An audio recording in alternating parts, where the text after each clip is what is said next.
This episode contains sensitive content. Listener discretion is advised.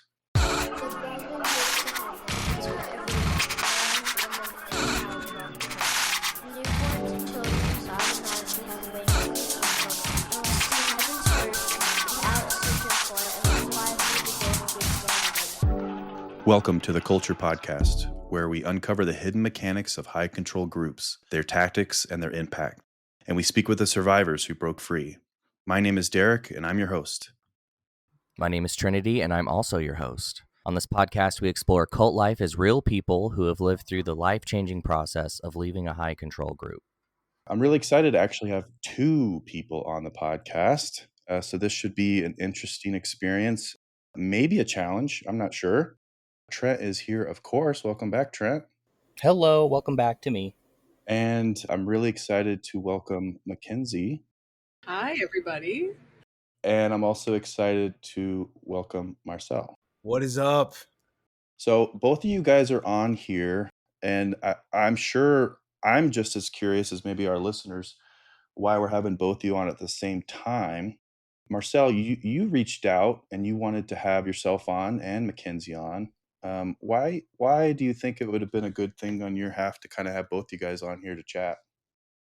Kenzie and I have known each other at this point like over 17 years. My own world coming into the JW zeitgeist, I met her like really early on. Like before I was baptized, I wasn't even a publisher yet. She was amongst the first Jehovah's Witnesses that I had met without going into a ton of my own story besides like childhood, really, really young childhood. When she ended up leaving and then I ended up leaving, we reconnected.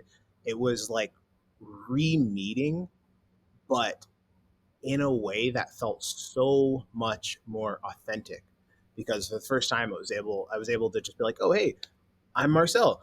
Here's all of these things about me. She's Kenzie. Here's all of these things about her. She would introduce herself. Here's all the things about her. And then the friendship that we already had, I felt like turned into a more authentic, true friendship, when I feel like as witnesses, we didn't even really know the meaning of the word. And coming on this podcast specifically, I thought it would be really cool to do together, because most people that know me, I feel like knew Kenzie as witnesses. And vice versa. Yeah. And Kenzie, what's the real story? Why did he want you on? It's just that we're like a package deal, and we we do a lot of stuff together now. We're like trying to start a business together. And I think our journey of, like he said, becoming friends in a different, more authentic format was so interesting to us. And we have at length dissecting conversations about these things. Like, we are the types of people that want to go over it and talk through it, and like to have had each other to bounce things off of as far as deconstructing goes has just been like so nice to have that in our friendship. So we've always just been like, oh, we need to like do a podcast together. We could talk about any of this for hours. Sounds like me and Derek, Yeah. because it was like the same thing. We knew each other for 20 years now, maybe even 25 now, and we wanted to talk about stuff on a podcast too. Yeah, we're just trying to get like you guys. and I actually, when you both talk about the connection you have, it reminds me of a lot of people that actually have lost all of those connections. Yeah. They don't have anyone that they really can go back through years and going like, hey, we went through some of this shit together. Yeah. And we can talk this stuff out. So I think it's really important to, even if you can just have one person that you can have as an ally through this journey that we've all gone through, I think is pretty great.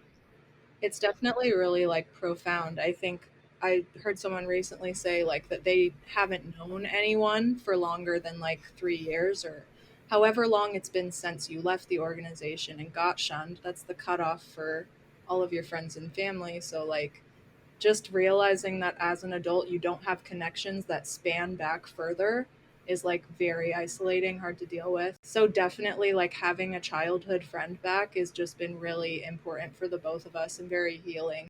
I want to talk about your guys' like collaborative efforts that you're doing with Griswold.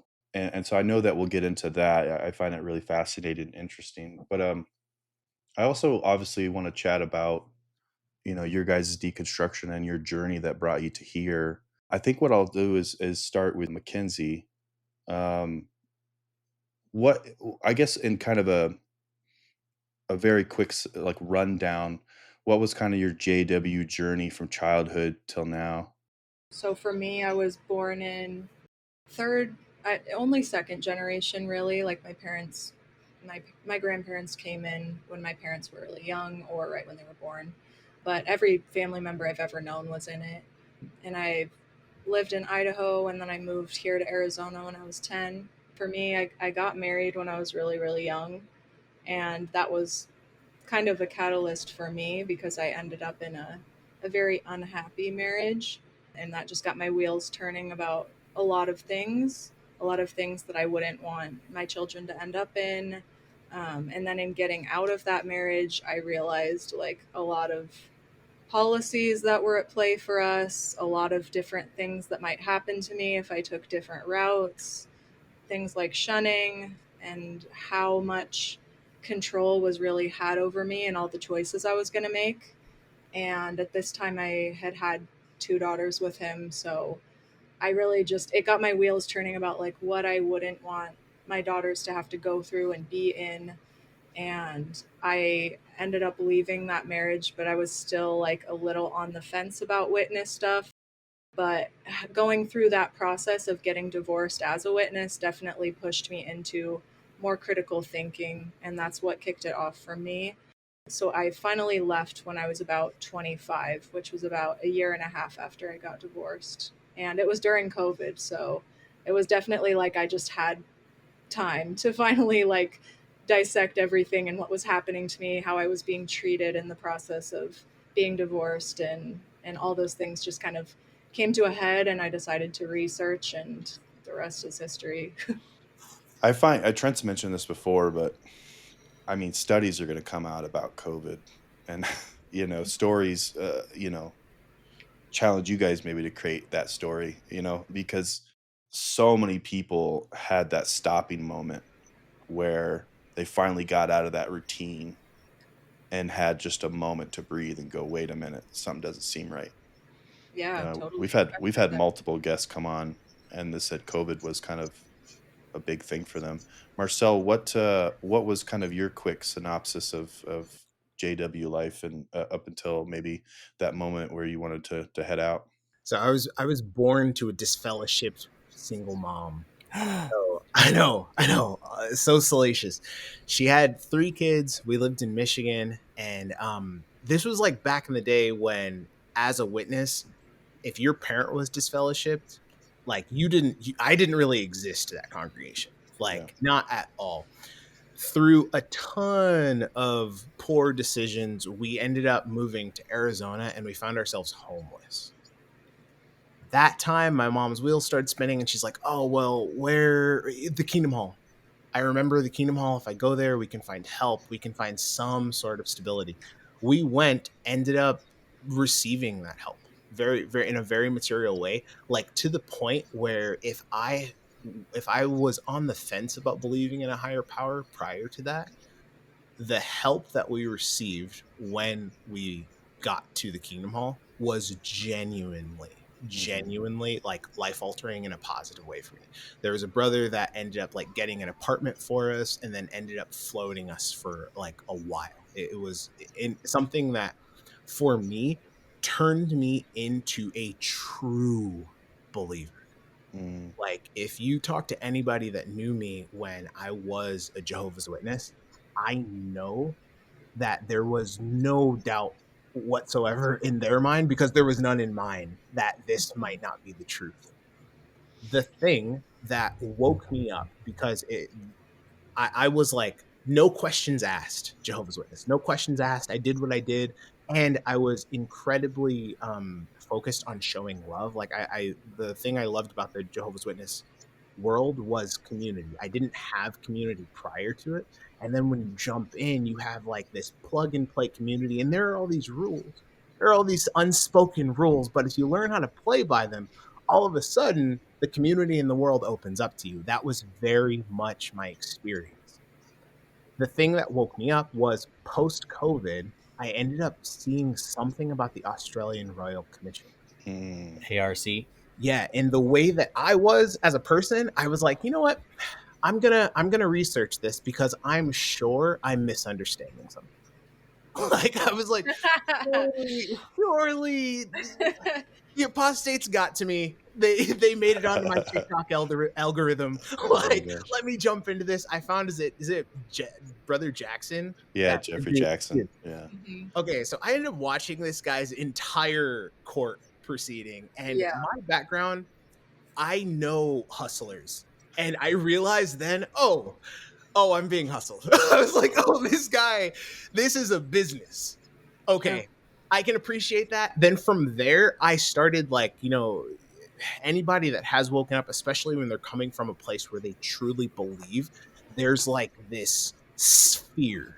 It like there's so much fear because you think you're being attacked. You're like, oh no, like all of this information, this critical thinking is scaring me. So you start by trying to suppress those thoughts. That's what I was trying to do. I was like trying to suppress them, trying to run away from them, trying to triple down on my devotion. It got to the point where, as my critical thinking kept turning higher and higher, I was reading a lot more just in general. And I read this book called Influence by Robert Cialdini. Don't know if you Mm. guys have ever heard that. Mm-mm. He's an ASU, I'm pretty sure it's ASU or maybe U of A professor that he does psychology, and he did this huge book about all of the factors of influence. I read it and realized, oh, this organization pulls those levers so smoothly, so consistently that, of course, I believe I have been thoroughly influenced to.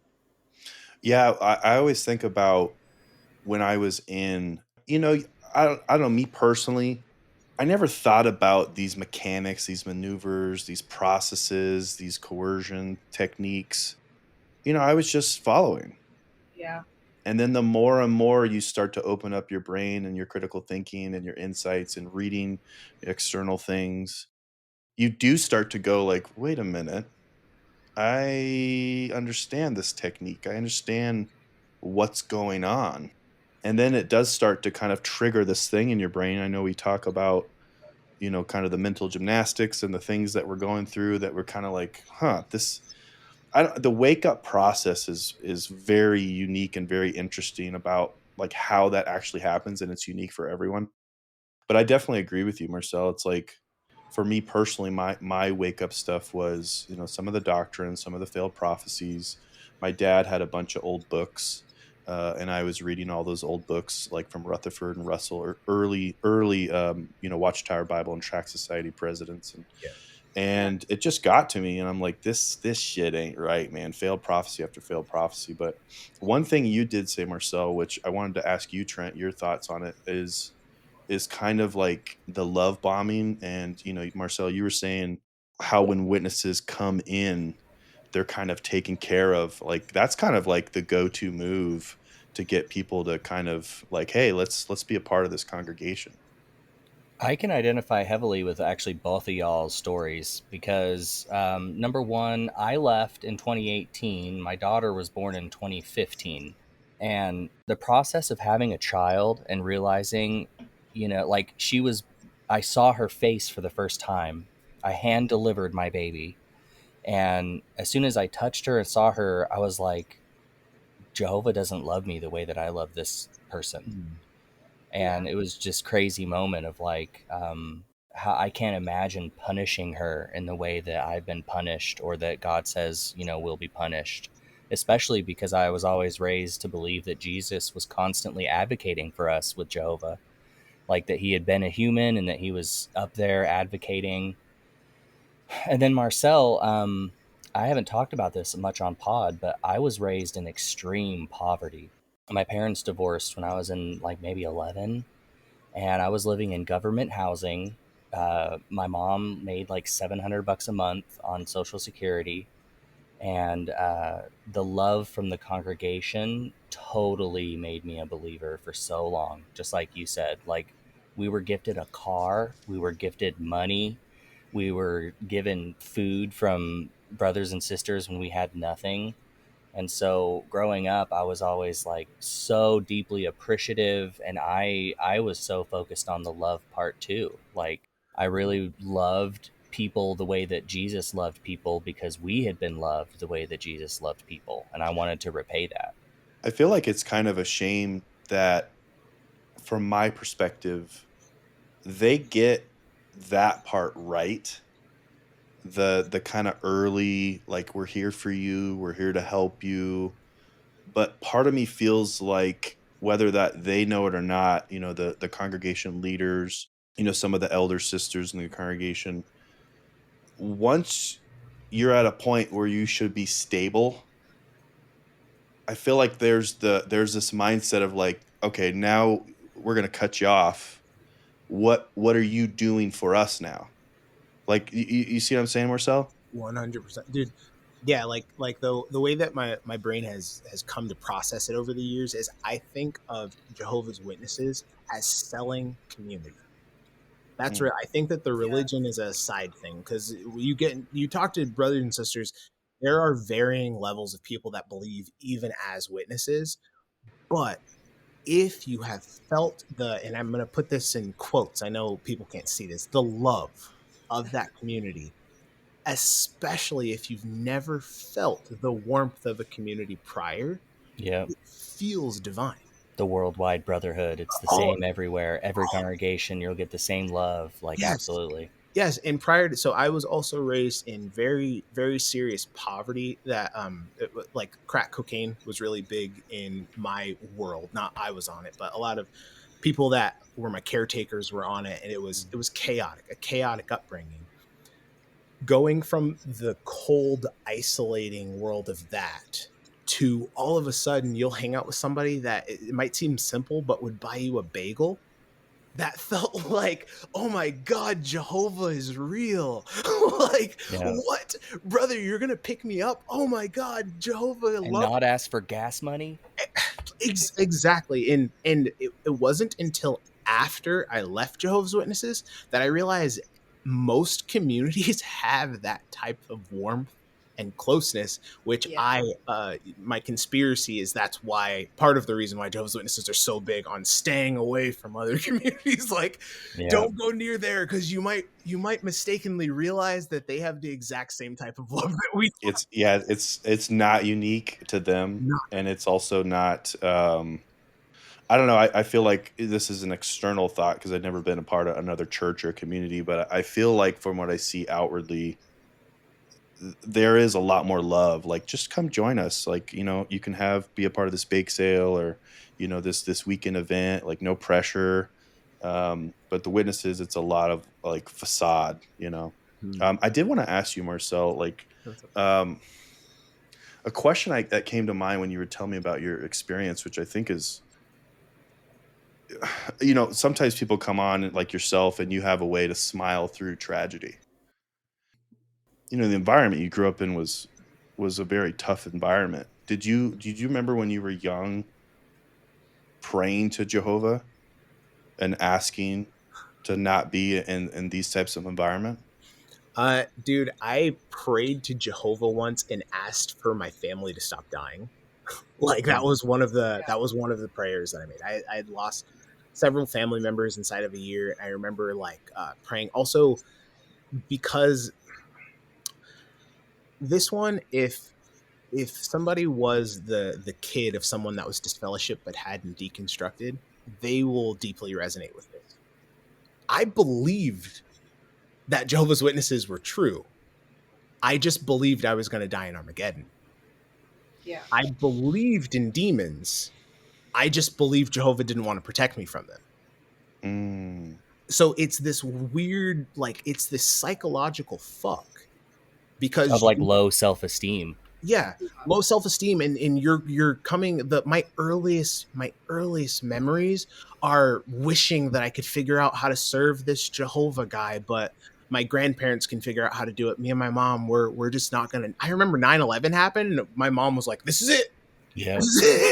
It's over, guys, it's done, we're going out. It has so much indirect trauma, this belief system, especially when you are on the negative side. Well, you mentioned fear, and like the fear is so deeply ingrained. You had guys like Chad and Ben, myself, I'm sure Derek, like really serving Jehovah, and then still feeling the fear of like we're not good enough. Yeah. And I think it's crazy how they literally, they teach you every week, 3 times a week, how to be saved, and yet none of us ever felt safe. Actually, McKenzie, did you have similar thoughts? Yeah, I was gonna say that was very much the same for me too. I was born in, so like Marcel, I didn't join in at a certain age. I don't have any memories that aren't Jehovah's Witness related, but I always just felt like I was not gonna survive it, like no matter what. Um, I had pretty early on. I kissed a girl when I was maybe like 15. And I know it's shocking, but Gosh, And several you liked different. it. I did, You wanted to unfortunately, say it, Marcel. but I I was did. just like, listen, I did. no matter what now, I'm not gonna go tell elders about this. I had so much shame, and I just knew for a fact that whenever Armageddon did come, I'm just getting swept away. Like it doesn't even matter for me. And they would give talks to us about like forgiving yourself if you made mistakes or whatever, but then it would be layered in with like as long as you took all of the exactly correct steps whenever you made that mistake, then you can be absolved of it. But I was like, okay, well, I didn't follow all the right steps, so I'm not going to be. And then I think waking up, a big moment for me was realizing that like elders in their handbook had a thing about if something was way in the past, you don't need to admit to it anymore. If it's been years and years and years. And I was like, come on. Like, this is something I deeply struggled and like was suffering by for years of my life as a child, a minor, a young kid. Hmm. And then like there's all these adults making rules around it for me. And all of these grown men, like elders, that are like just doing stuff left and right, getting absolved. And like, here we are as minors living with this like deep set fear over just like normal childhood things that we did. It was just so like devastating to me to realize.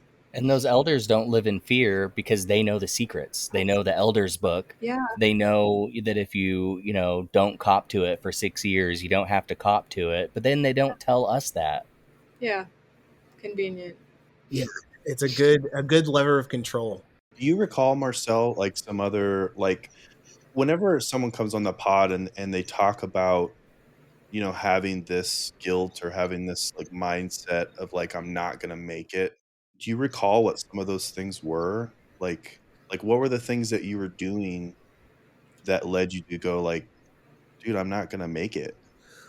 Well, so before I say before I became a witness, but again, I grew up mentally in, physically out, physically out, mentally in. I grew up that way. So, um, the things that I was doing was just pretty much whatever I wanted. Like I would be with girls. I would smoke weed. I would drink. Like it was very normal in the environment that I grew up in to do whatever you wanted.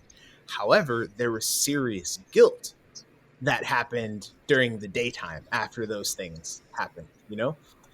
When I became a Jehovah's Witness, I remember talking with the guy that studied with me, and I was telling him about all because the downside of the environment that I was raised in, I had partook in crimes.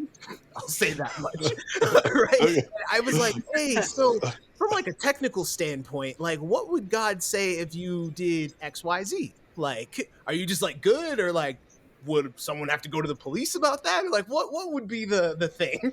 Yeah, And I mean, they were petty stuff like shoplifting. sure.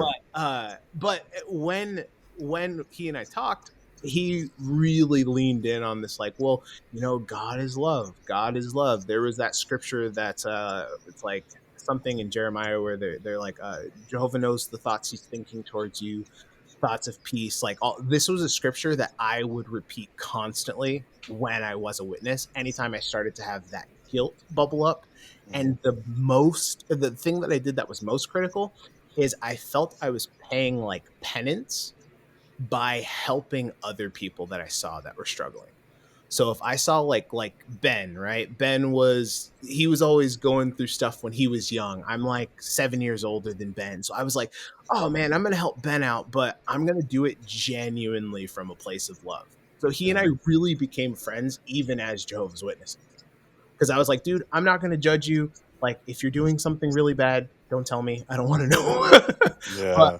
I'm not going to judge you. But, like, there are, like, actual benefits to Jehovah's forgiveness. Like, I was that type of witness where, like, I'm not like, here's all the rules. I'm like, well, think about it. Jehovah's so kind that Satan felt comfortable enough to bring his accusation to him. He knew Jehovah wouldn't kill him right then and there.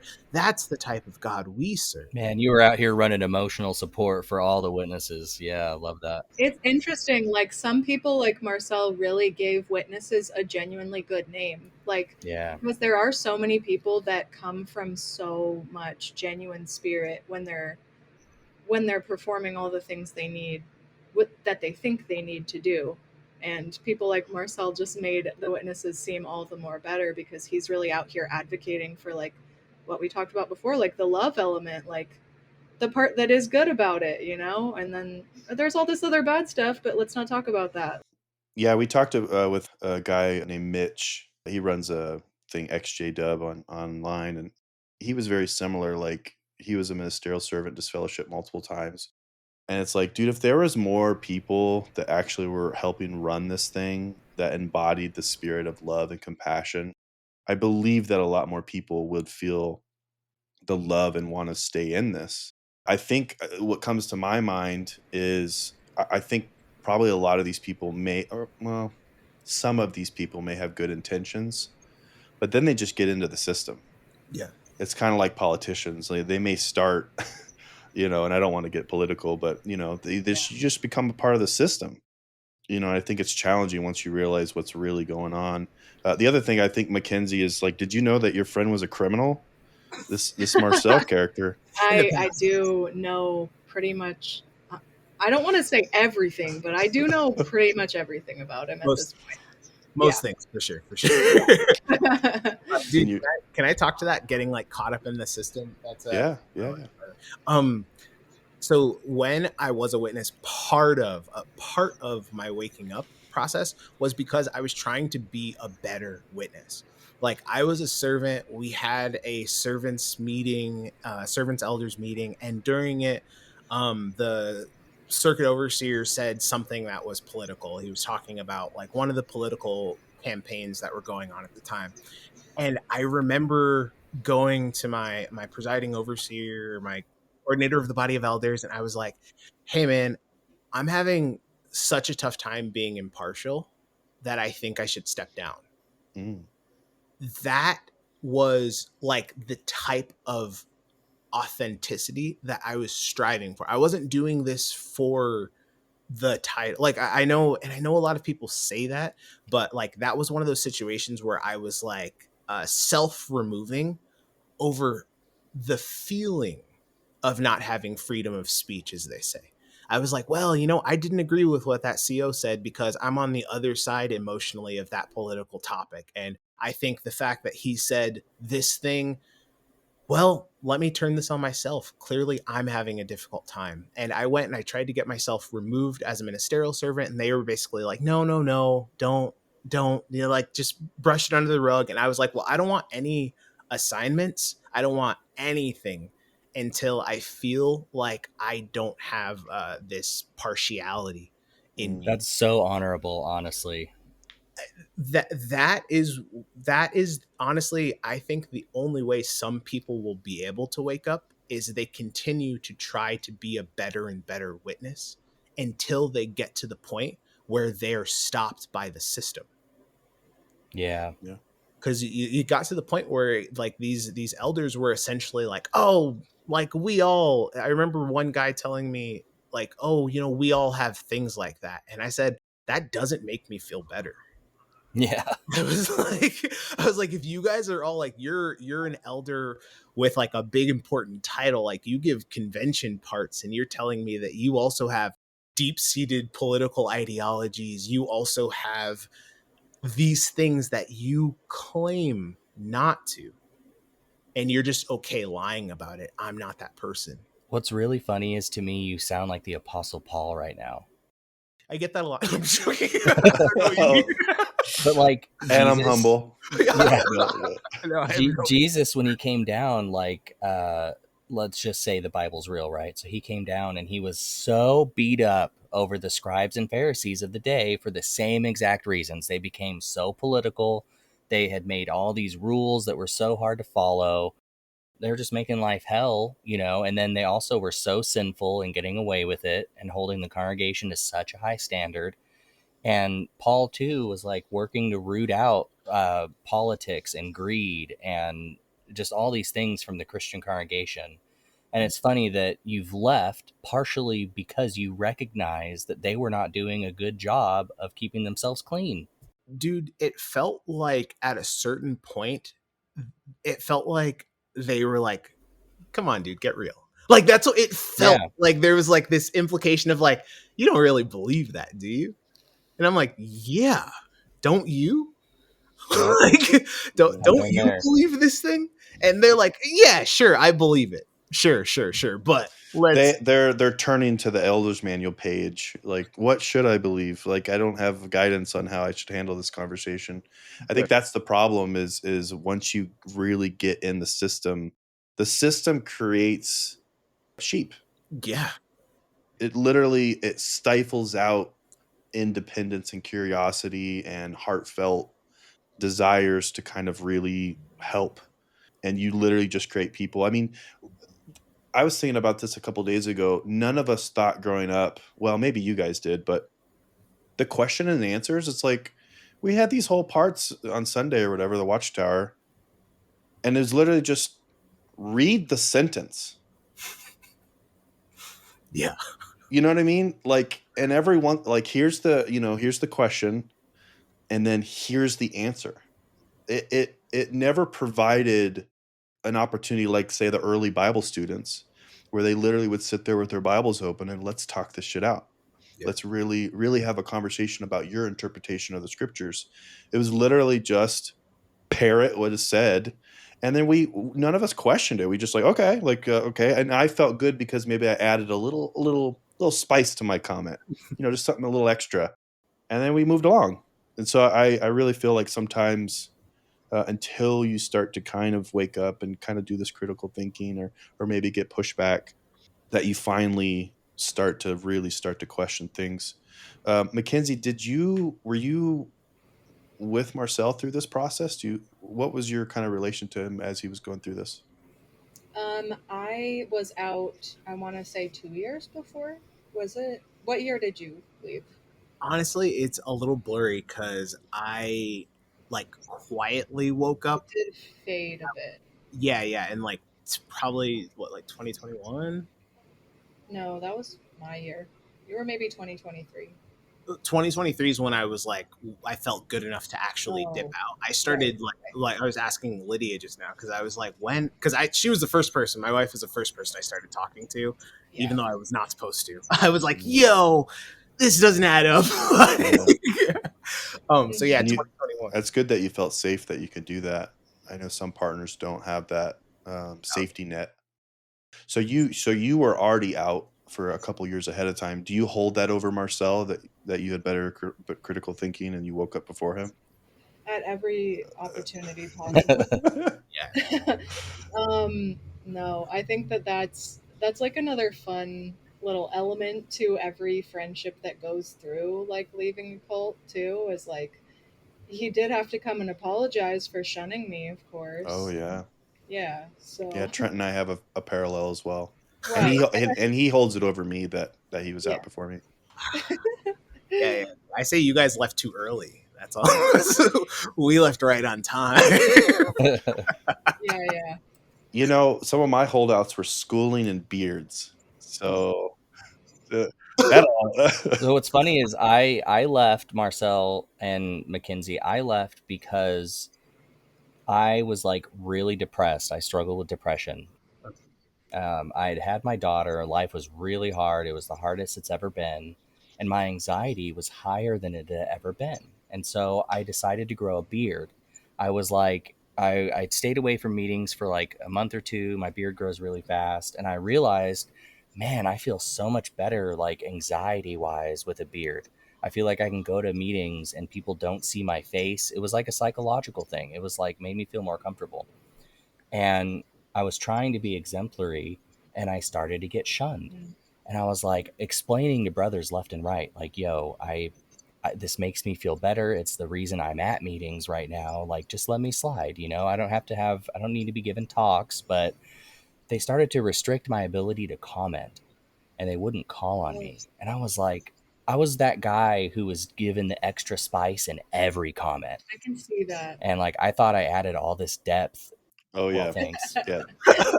Yeah. And it was just so sad. And then I started to have those thoughts of like, wait a second, like this is kind of pharisaical shit. Like I'm a loving brother.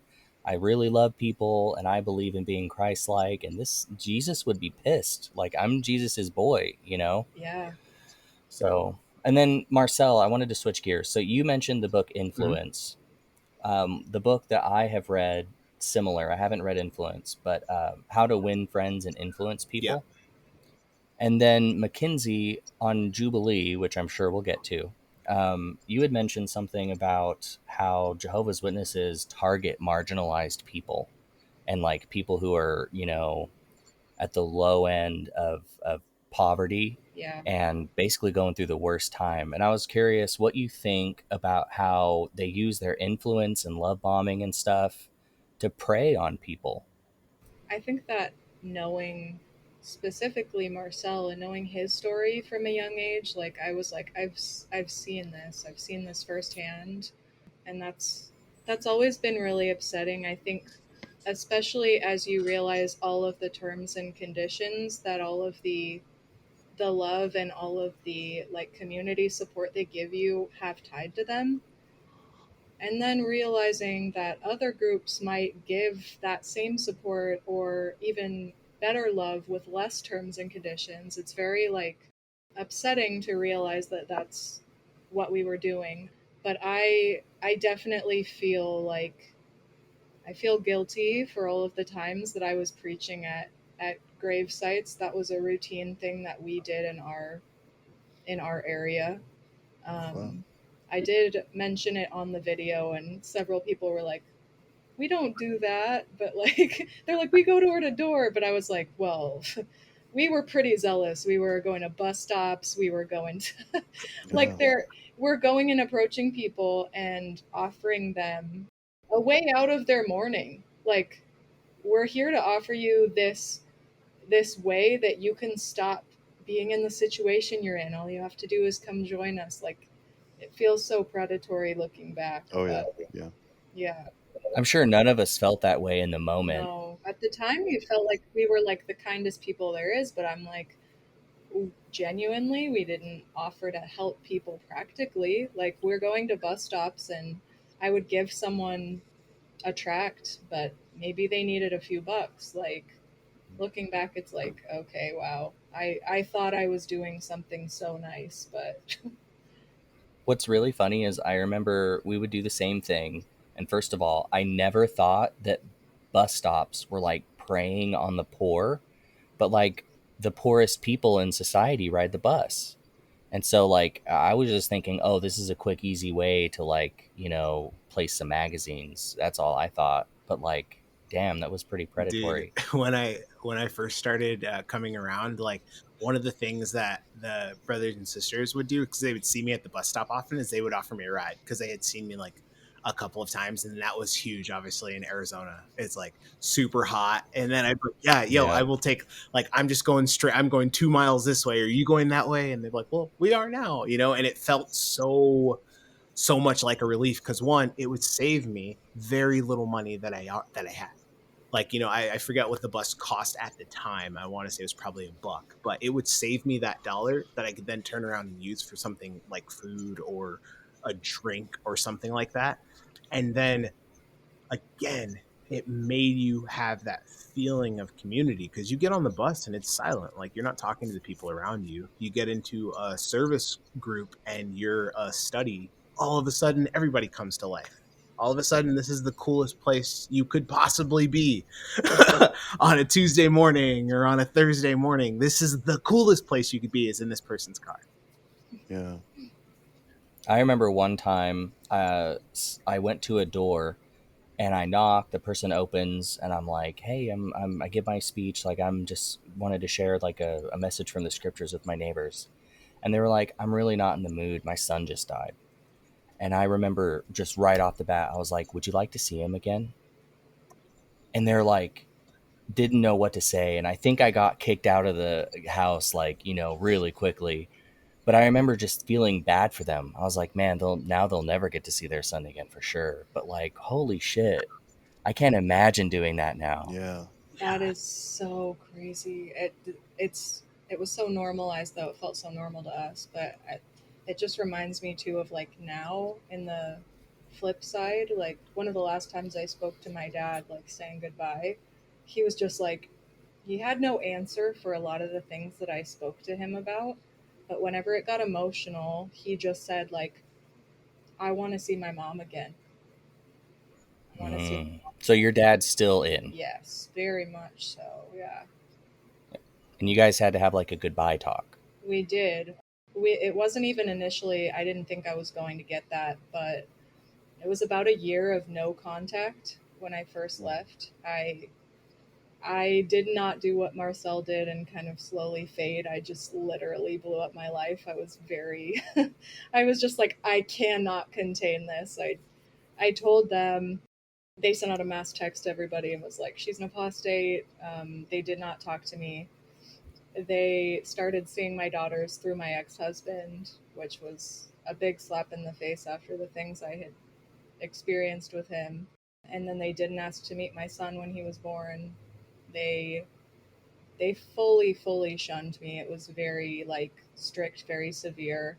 And for like a year there was nothing, but we wrote one letter back and forth, and his letter was just absolute gibberish. He's just like, I hope you're happy. I hope you come back. I'll meet your husband if you guys ever return. Yada yada. Because I got married. Like the passive aggressive stuff. Yeah, and I was just like, you don't even. Yeah. And he made it seem as if I left so that I could get remarried, because I did it at the same time. I was just like, well, this is all made up. This is all bullshit. Why would I not go be with someone else now? Because in that time where I was single, I had people in the hall keep telling me like, maybe in the new system you can get married again. And I'm a single mom, and what I had just been through was like absolute hell. So I was just like, this is so absurd. Like if my daughters were in this position, I would be furious, you know? So I got married, left at the same time. I kind of just blew it up. I was like, yeah, peace, bye. I'm not doing this. Which I could have maybe, I don't know. I have no regrets. I have No regrets. Full no send. regrets. Um, but after about a year of no contact, I asked my dad if he would meet to have a conversation with me about the organization, because I felt he owed it to me after raising me in it, and I just had some things I wanted to ask him or clarify with him. And I really did go in and do exactly that. I did not bring him any apostate material, quote unquote. I didn't tell him about the things the governing body has done that are questionable. I didn't tell him any of these things that are like whatever. I just went and I talked doctrine with him for like an hour. And I just asked him several like questions that I thought well in advance. And each question he had almost no answer for. Some of the main ones were basically like, how how do you feel like it's possible that this could be an organization that has truth when there have been so many false prophecies? And like things like that. Try to get him to, and I was like, I found out the date for 1914 is based on a wrong date. How can you like take all these things doctrinally and like make them add up? And he had no answers for anything as far as any of that goes. And then to just make my emotional appeal at the end, I was just like, I can't imagine a universe where I would ever treat my children the way you're treating me. And it just doesn't add up to me. None of this seems right. And I don't, I'll never like be a part of this. And he had no responses for any of it. When you chatted with him, when you think about intentions behind your conversation, Mhm. um, like what was your goal for the conversation? Well, I had some kind of more personal goals of finding out what kind of person he is. I Mm. think to realize the extent of things that I recognized in him being an elder, I found out about several different people around us that had done some really terrible things. People that were even close to us or related to us or had been around me my entire life. And I was like, there's no way he doesn't know about these things, that these things hadn't been reported to him, or that, like, all of these things that have happened around us, there's not a chance that he didn't know about them. And I wanted to gauge some of his level of, like, uh, how deeply his brain was invested in accepting the parts that are corrupt, or whether he's like really genuinely like trying to be a good guy and he's fully fighting for it. But he was like, on all these things, like, Jehovah never said our organization would be perfect. He never said the people in it would be perfect. He never like, and I'm just like, okay, that's, if that's all you have to say, then that tells me quite a bit. So I have a question, because like we talked earlier, there's different levels of witness, Yeah. like and levels of belief. Like growing up, was he in and like was he going in field service? Like was he participating? Was he serving or anything like Yeah, that? my parents have, and pretty much my whole extended family, everyone has always been very all in. I had one of my aunts that was shunned for like 10 years, but she came back and got reinstated. So I have all my family still in right now, practically. And they all were always just like, it was kind of like a competition, you know, like in our family, it was always like, who's doing the best, you know? So there was never really a time where we didn't go or where we were less active or anything. It was like always full send. But when I was a teenager, there was a big problem with like my dad not being able to be in like leadership. I don't know what you would even call that, but they wouldn't give him privileges a lot of the times because I was always getting in trouble, or Mm. they thought that he must not be doing a good enough job in the household because there was something wrong with me. And mind you, I really didn't do that much. So it was it was pretty extreme, but Did he pass that down to you, or was that just a feeling that you had as to why he wasn't getting promoted? no, there were times where that was actually relayed to me because I asked why he wasn't a ministerial servant, like at one point when I was a teenager, and my mom was like, "It's because of you." Mm. I was like, "Oh, okay, cool, just checking."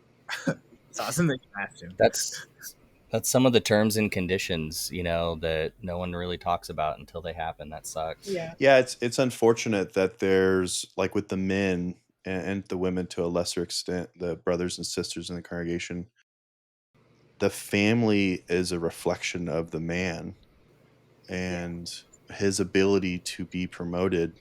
And I say that purposefully in the business of being an elder or a ministerial or a servant or someone in the congregation is largely up to how well he takes care of his household. And it's really a shame that having a daughter or a son or someone just trying to live their own unique individual life, you're constantly Being judged. at check. You're at being judged. You're at checked with having to meet someone else's standards for their own promotion. I think that it's Did I was gonna say, did you ever have conversations with them about that specifically? How you were kind of going through this? no, I still have only had that one conversation with him since leaving, so that would be a pretty, that's not something I've ever talked with him about. But I was just gonna say, it's very sad to me now to realize, especially as someone raising two daughters, imagining that my very first like experience in coming into becoming a woman, like being so young, was always that like you are just this pawn to the man who's the head of your household, and you do things that reflect upon him, and that is your job. And to think, to even imagine telling my daughters that, like, sounds horrific to me. Like, I can't even wrap my head around it. There's a lot of conservative religions that enforce the patriarchy, but Jehovah's Witnesses are strong in the patriarchy. They're like one of the top religions, I think, for that. It's really nasty. 100%. Dude, I've never heard it put like that, Ken's like upon that is beautifully said to me. That is exactly what it feels like, even having seen elders and how they would wield their headship over their wives. There is very like it's very tactical. It's very like, oh, you Yeah. need to reach out to this person, or if they have a daughter, you need to become friends with this person. You need to help out on cleaning. You need to do yard whatever the maintenance, outside maintenance, Yeah. all this sort of like that is well said. I remember like being relieved when I finally got married and left, because like I wouldn't be impacting my parents anymore and like what they do. Like I felt like a burden since I was probably 12, That's terrible. and that's a lot. So I was just excited to like be in my own household, and I kind of got myself back into the same situation when I moved out and got married. But Was you said you felt like a burden since you're 12? That was something that you consciously knew at 12, or you reflect back on? I consciously was aware of that. I think probably just because there was an instance where I posted like a video online, and I put like X's instead of like X and O's or something, and I was brought some elder's wife found it, did not like it. I was under 13, I want to say. I was still not even like, didn't even have my period yet, like not a woman, you know. Still a kid at this point. The elder's wife had said she had problems with it, and because like I was babysitting and her daughter was somewhere in it, so I had to go to like a review with the elders. It wasn't like a judicial committee because I wasn't baptized, but I went in with my parents, and my parents are prepping me for this, and they're like, "You just have to apologize. Just tell them like." And my dad's like, "Why did you post it and put the X's?" And they're like, "Well, the X's mean like sexual things." And I was like, "I don't even know what that means." I thought it was like X's. They're like, "Oh, porn sites use X's like before and after, whatever." And so I was like, I didn't know, like, I'm in tears. I was like, I didn't know that. I'm trying to convince them all that I didn't know that. But everyone's kind of like, all right, well, we'll apologize for it in front of all the other family, your parents, and a few elders you don't know. And then maybe we'll feel better about it. And I think that was the turning point for me where I realized, like, oh, okay, everything I do is under a microscope, and I'm very scared about it. It's actually really amazing that you have the recollection. Obviously, it's a powerful moment, but sometimes people don't know when the turn happens, when they have to kind of mentally decide, I can't outwardly be myself around others. Yeah. Hmm. I now have to choose to bury things because I've tested the waters a few times, and every time I take action of my own initiative, it leads to these results. I think that I also that was scary for me because it was the first time I realized my parents weren't on my side. Like they weren't advocating for me. They were with the the elders, with the other group, and it was like I was by myself on that island. Like my parents were like, just you got to convince them that you're sorry. You're like, tell them all the reasons why like you'll never do it again. And it's when I just realized that like, oh, you guys aren't even, you wouldn't hear me out. You don't see me. You don't believe me, and you would never advocate for me. So like, not that I could articulate all those thoughts at the time, but I remember feeling in my body like, okay, like I know I can't even trust my parents with anything. Yeah, I it's like the God equation. It's like you're never, and in this instance, you know, God is the organization for Jehovah's Witnesses, but you're never going to trump what God requires of you. So you're always going to lose that battle, even to our own parents. It's so frustrating and sad when you think about, like, you know, what we've been through. And I think the only highlight, and I know Marcell, you as a new parent, and you, McKenzie, already being a parent, you're like, I'm not doing this shit to my kids. No, there's no universe. They convolute the word love. Yeah. Like it loses its depth so quickly in Jehovah's Witnesses, and you just start throwing the word around as Agape, dude. dude. Yeah, exactly. You all of a sudden have, you know, it's a problem when you say I love someone, and then you have to reference the Greek. Like you're like, oh, but not like Agape love. Like, yeah, that's not good. That's not a good sign, guys. Like, I see agape and it ruins me now. Like anytime it's like, I don't want to ever talk about agape, man. yeah, I don't want to have to define. I don't want to have to break up types. Anyway, they take love, which I feel like the Bible, if you take it as a book of poetry, has some serious bars in it. One of them being God is love, right? All sorts of religions lean into that to varying degrees. I feel like Jehovah's Witnesses especially do it a disservice, because in the places where this love could really shine, like the parent child relationship, the organization so quickly and so heavily steps in to break it up. Yeah. Well, and it's like we know what love feels like, and you've talked about feeling the love, Marcell, like, you know, but then somehow, you know, God's love ends up making us fear that we're going to be destroyed at Armageddon because we don't feel the forgiveness that we're supposed to have. And then God's love can also mean being pulled into an elders meeting and shunned, because being shunned, you know, and disfellowshipped is a loving arrangement for the whole congregation.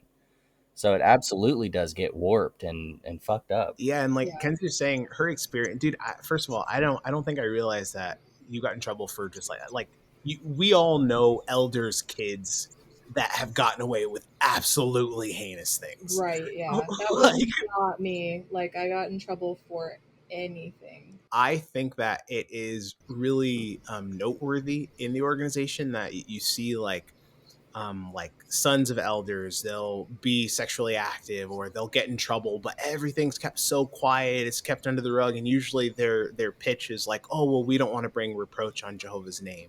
We don't want to bring reproach on Jehovah's name. Now that I've deconstructed and I'm out of the organization, I think, holy crap, look at how much reproach you are bringing on this God that you believe in. One is you're pulling a child into a room to apologize about sexual things that she's not even aware of. Yeah. And then on the other spectrum, you're telling some adult that it's okay that they took advantage of a child because they're sorry. It's like, it's so convoluted and warped. And Trent, to speak of the love that we felt, I like am, as I rethink about it, I have kind of reframed it from the word love into just like love bombing. I definitely will use that term really heavily, mainly because that love absolutely did dry up the moment I had questions. Mhm. Like it, like I remember going into an elders meeting because I was the guy that was like, hey, I could really use a shepherding call. like, dude, I know it sounds really silly, and this is hand to God, this is truthfully what I was up to. Like, I'm having a tough time, like, I really need to read my Bible more, I need to pray more. Like, And you're right up there with Chad. bro, You're just like the real deal believer. yeah, I saw Chad. Was. I knew of Chad. I was like, oh yeah, he's a real one on the west side, you know. Yeah. Oh my Yeah. gosh. I remember going to an elder and I was like, hey, bro, I had a question.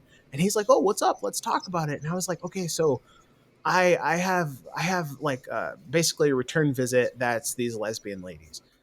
How, like, what happens if they actually have interest? Yeah, like how does that work? Do they split up? Like, They have kids, they have a home together. And my question, which now I realize he took it as me being an apostate, which was just me trying. My question was, like, which one takes precedent? Do we break up a family, or do we want them to be straight? And you were solving mechanically. You were like, I want them to come in. Like, how does this work mechanically? Like, what do we do? I'm thinking, if I get to the point of actually telling them to come to a meeting, do I need to tell them, when you come, you can't be gay? Or like, when you come, you need to pretend like at what point do I Someone has to be the man. at what point do I stop returning? That was the real question. But he took it as like oh, that's too much logic in one question. Yeah. I felt the moment that he turned from listening to me to like, Defense. yeah, who else have you talked to about this? And I'm like, what do you mean? Like, what do you mean? Who else have I talked to about service? I talked to all sorts of people about service. Like, it turned really fast from Marcell's. He's a real one, you know. Like you can trust him. You can trust him. Almost overnight, it turned into, well, I don't know, brothers, be careful. He asked some interesting questions. I don't know. That's Dude, crazy. night and day. Night and day. Well, there's a parallel there too to McKenzie, where it's like you eventually learn, I can't ask these questions. I can't truly be myself because now I'm starting to be questioned. Now I'm starting to appear different. I'm not part of the the fold to some extent. Yeah, that process of, in your teenage formative years, trying to make yourself essentially disappear and put on that new personality, not getting a chance to even develop the personality you might have.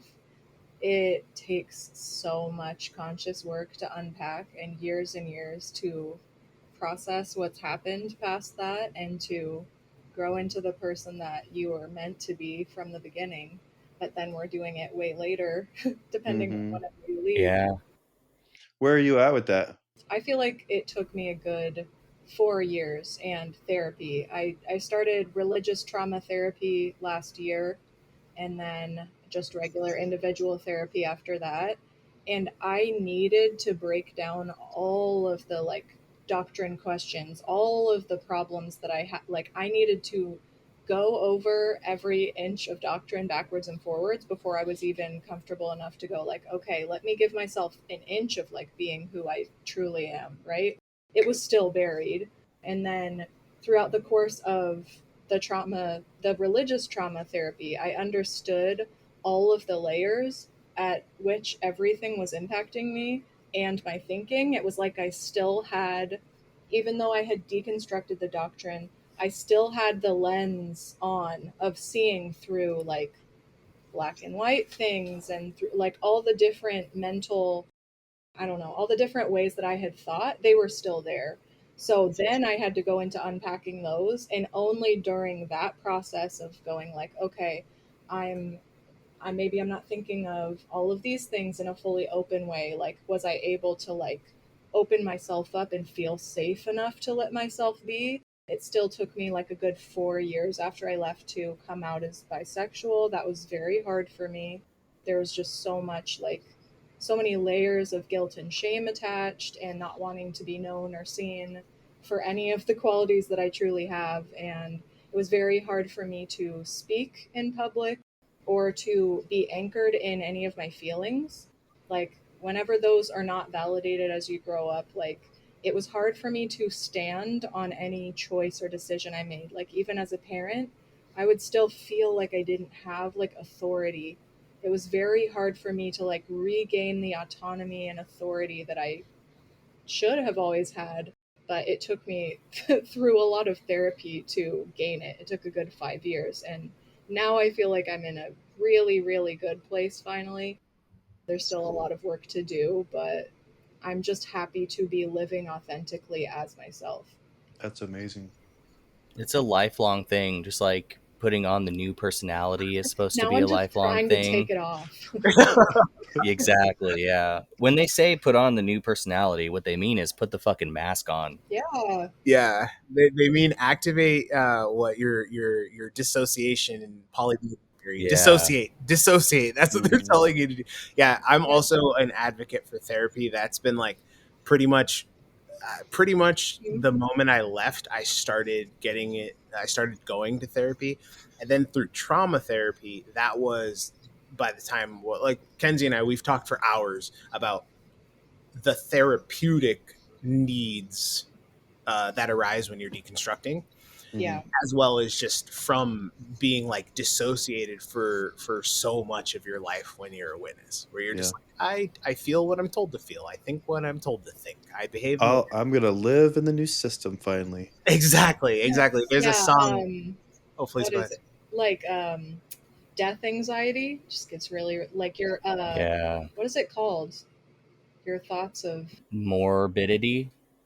I don't know. Yeah, I know. I I can't think of the don't word. want to play this game. Good trick Uh, question. Yeah. Well, it is a doomsday cult, and we're constantly like in fear of dying in Armageddon, or in anticipation of living the real life. Um, I do want to ask you, Marcel, because you were starting to chat about it. If you don't mind me asking, what have been some of the things that you've been navigating through therapy? Yeah. So, for me, therapy has been a lot about the childhood trauma that I had. That childhood trauma is what ultimately led me to be an ideal candidate for a high control religion. So, whereas being in a high control religion is definitely a portion of therapy, a lot of the stuff that I'm working through or have been working through over the last couple of years is like, okay, why did this place feel safe? Well, let's look at where you came from. You started to realize like everything feels the way it does to you because of your experience. Jehovah's Witnesses, because people didn't scream and yell, generally speaking, at least the people I was around didn't scream and yell. There was enough food. Everybody had a place to sleep. That felt like paradise to me.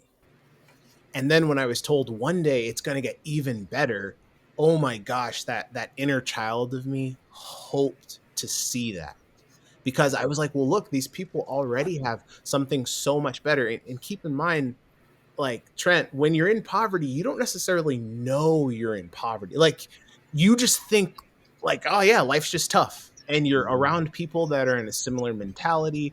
You're just like, yeah, we're out here, whatever. It wasn't until I started doing therapy and then I started talking to my doctor about my childhood that I realized, like, you guys familiar with the ACE test, like the childhood trauma test? No, actually. Okay, it's I'm no doctor, but the quickest way that I'd explain it is there are like experiences that can happen to a kid, up to 10, that basically is going to dictate a ton about your life. Anything higher than like a 4, and they're all questions like, did you have someone die? Were you assaulted? Things like that. There are 10 of these events. And when you are doing trauma therapy, they'll start by screening these events. Did they happen to you? Anything above a 4 is like severe. Mine was 9 out of 10. Wow. I didn't realize that. Mm. Like, to me, that was just my life. I was like, yeah, no, yeah, this happened, that happened, this happened. My therapist helped me to realize that, like, a lot growing up, people would always call me charismatic, and she's like, yeah, that's trauma, my guy. Like, you're Mhm. putting on a Yeah. mask because you fear what will happen if people start to reject you. Obviously, feeling the love bombing that is Jehovah's Witnesses, and feeling like, okay, if I put on the right mask, I will be accepted forever. Mhm. That felt so safe because I was already used to wearing this thing that wasn't myself out of fear. So it became like a snowball, and therapy helped me identify that it was there, and then started helping me deconstruct on like a really personal level, to the point where now I can accept the not only the person that I am in like a positive light, but I can accept the entire range of human experience. Whether sometimes, I'm sad, or sometimes I'm really happy. I I find joy in the opportunity to feel these things. I feel like I just got a therapy session, bro. That was it. Oh, That's gonna help some people out there. good. Would you say that you have found your true authentic self now? I think that our true authentic selves continues to change. Yeah. So what I have found is the freedom to change as I see fit. I don't have to define myself today in a specific way. Yeah, I think I know. So Wow. yeah, Love it that. specifically the confidence to do that without imploding when someone kind of rejects you or someone thinks you're maybe a little silly or someone thinks you're this or that. Like Oh my I'm gosh. like, I like the first time I saw the quote of just like, those little inspirational things that was like, you're actually allowed to change your mind. You're allowed to change Yeah. things about yourself. I was like, oh my God, what? Like, I had no idea. That's amazing. A That's so concept. inspirational. even when because I still talk to some witnesses like that. I'm very much in some people's like, let me reach out to Marcell. Maybe it's time. He'll come back. He'll come back. Memorial's coming around, you Dude, know? when I do talk to them, I'm really careful, but Yeah. essentially I get them to opt in to, if we're going to talk, I I will answer the phone if you're okay with me sharing my beliefs as freely as you share yours. Yeah. And then it doesn't turn into, well, I read this or I read this. I don't talk about their beliefs. I just go, oh, that's interesting that you believe that. I believe this. Yeah. And it stops it from becoming like overly adversarial. And some people have woken up like from those conversations just because at a certain point you realize that you're telling yourself a narrative that you've been afraid to challenge your entire life.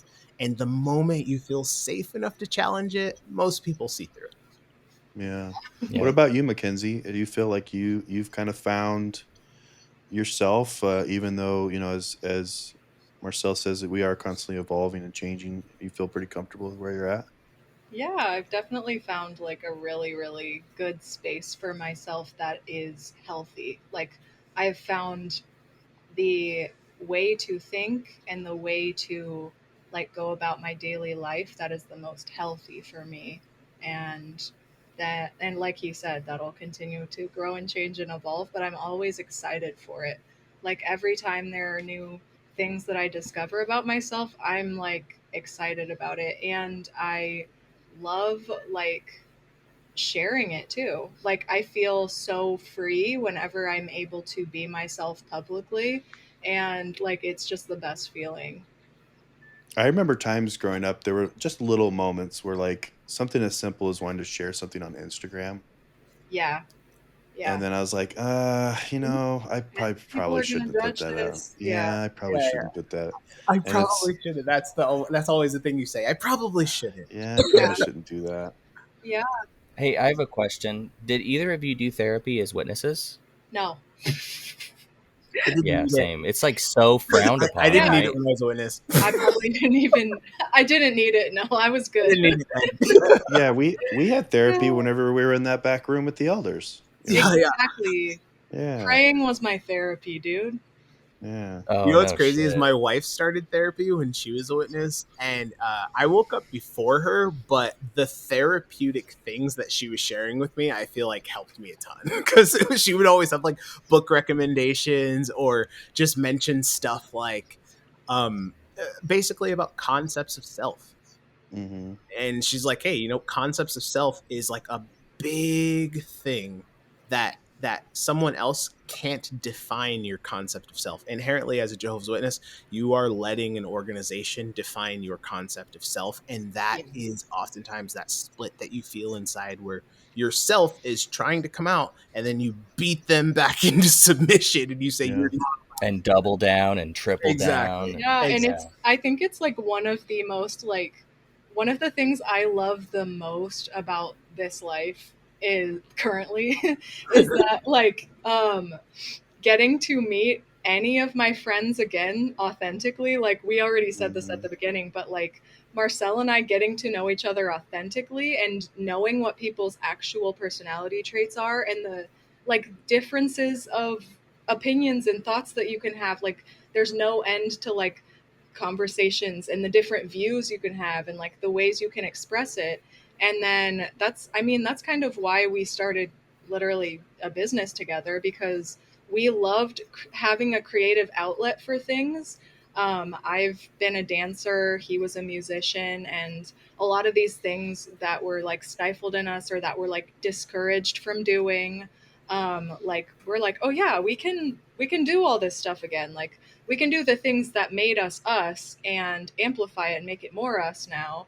And I love getting to see what people come up with once they're out, like who they are and what traits they suppressed, and it's really fun. It Yeah. is really fascinating. I've learned, and Trent, I'd love to hear your take on me, because this is my perception, but you could see it differently. Is I've just learned, when I was in a witness, like I gave no mental thought to anything of consequence. Like, He was super lazy mentally when he was in. because it was always just kind of waiting. It was like, oh, okay, we gotta go about these routines, and I just have to make it to the new system, and I'll be able to see my mom again in paradise, and I have that goal, and now it's like I'm so much more a deep thinker, philosophical, historical. I have a fascination with talking with people, which is also a reason why I wanted to do this podcast. These are things that I had no thought to even be, and the more I unlock myself, I share your enthusiasm. It's very fascinating to be in my 40s and go like, oh, I think I know what I'm all about, and it's Yeah. like that didn't exist at all when I was younger. I think it's really great. Yeah, I spent so much time reading. Like I didn't realize I was a reader. Like I spent so much time reading organizational books. Oh Yeah. Like yeah. like Let and me read something fun for once. so then I started reading, and you mentioned philosophy. Like I jumped into all of these random philosophy books when I left, and I Yeah. was like, yo, the like reality can be really exciting depending on the lens you decide to view it through. Yeah. Obviously there may be no objective truth, or maybe rather we may not be able to find it. I don't know. Yeah. Yeah. However, while we're waiting to find out if we do ever, it's really awesome to see the thought experiments that other people have had. Like I love Sure. absurdism. Anybody that's talked to me knows there's a book called The Myth of Sisyphus that Hmm. I really really enjoyed reading, because it was Yeah. the first time I'd ever even considered the concept of, I mean, I'm sure people that are actual philosophers would be like, actually technically that's not absurdism. I'm going to just call it absurdism. I'm going to paint with a broad brush. It Sure. was my first foray into that, and it changed. It resonated with me in like a very deep way. We also love like witchy stuff, and like we've been learning tarot together and stuff. Yeah, Like yeah, just yeah, learn everything. I'd try yeah, everything. yeah, yeah, yeah. That's great. Yeah. I do want to touch on one topic before we move on to kind of some of your current endeavors and projects. What was the situation like for both you guys with your partners? You'd kind of touched on it a little bit, Marcel. So I'm curious to get your take first, but Yeah. I'd like to really unpack kind of how that went with your partners kind of coming out of this. Yeah. So, oh man, so I woke up, and I remember in the process, like my wife was super super supportive of me taking a step back, because And she she was was in, in. yeah, very very much. Like I was so in that she had, you know what I'm saying? Like I was a servant. We were 1000% exemplary. Like like we'd go to other congregations to give talks, and we were like it felt like That's exactly, another trigger word, dude. yeah, we was Exemplary. we were exemplary. Yeah. Anyway, so her and I'm like talking to her because she's my best friend. I tell her everything, even when I was waking up. I'm like just talking about it. Like I'm not saying, oh, I want to leave. I'm just like, oh, well, this doesn't add up. That doesn't add up. This doesn't add up. At first, her walls went up, and that was kind of the first time that had ever happened in our marriage. I was like, oh no, like this is gonna be over, this is gonna be done. She had mentioned to me at the time like, oh well, maybe you're like feeling like mental exhaustion. Maybe you have like, because I was running a business and we were trying to do all this stuff. She's like, maybe get some therapy, right? Again, she was in therapy. And I was like, I'm not saying I don't need therapy, but I'm pretty certain I'm seeing this thing clearly. Like, I'm like, independent of the therapy, like, let's look at this doctrine. This doesn't add up. Her and I got to the point where I was just like, I will tell you only what you want to know. And we don't have to talk about religion. I'll support you to whatever extent you want me to support you. And then, there's a big like, oh, don't talk to. The idea is when you're waking up and if your spouse isn't, the loving thing is to not talk to them. Yeah. I kind of didn't believe that at all. I literally said to my wife, hey, if there is something that I felt you wanted to know, would you want me to tell you? Like from a outside of Jehovah's Witness perspective. I was like, would you want me? Because I knew that she would care about the Australian Royal Commission. I knew she would care. And I was like, I don't want to share this with you because once I do, you won't be able to unknow it. At the same time, I feel like if you did know it, you would understand where I'm coming from. And she got around on her own to actually looking it up. But that was like the first conversation that we had. And then deconstructing happened at her own pace separately from me. It's a tight rope. It's a really tight, like thin line of like how you handle it. It's hard to navigate.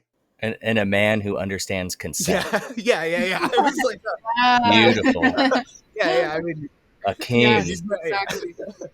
I was raised by women. That's the thing I always say. I was raised by women, so I'm not gonna just be like, this is what we're doing now. I was very much like, hey, here's where my head is. I could argue with you if you want to argue about it, but I know you. That's not your style. So instead of arguing about doctrine, if you are curious about what has made me do this seeming 180, I will show you. But if you are not curious, we don't even have to go there. Like, our relationship's still strong. I even told her, I was like, I'll continue to go to the hall with you on Sundays. I was like, but I don't want to go midweek because I'm going to be focused on work. And I also didn't want to play this game with people of like, hey, we were He's in always the here. He's coming back. Yeah. Or just have it like, I'm like, don't like have them show up randomly at our home. And all of a sudden when I come out of my room, there's like 3 brothers that are like, oh, hey, bud, didn't know you lived here. I'm like, please don't do that. I was like, I will start roasting them. Sounds like you learned how to set some boundaries too. Yes. And it ended up going really well for us. Like now, her and I are both deconstructed, and she has a really cool story because her whole family was Ben's sister.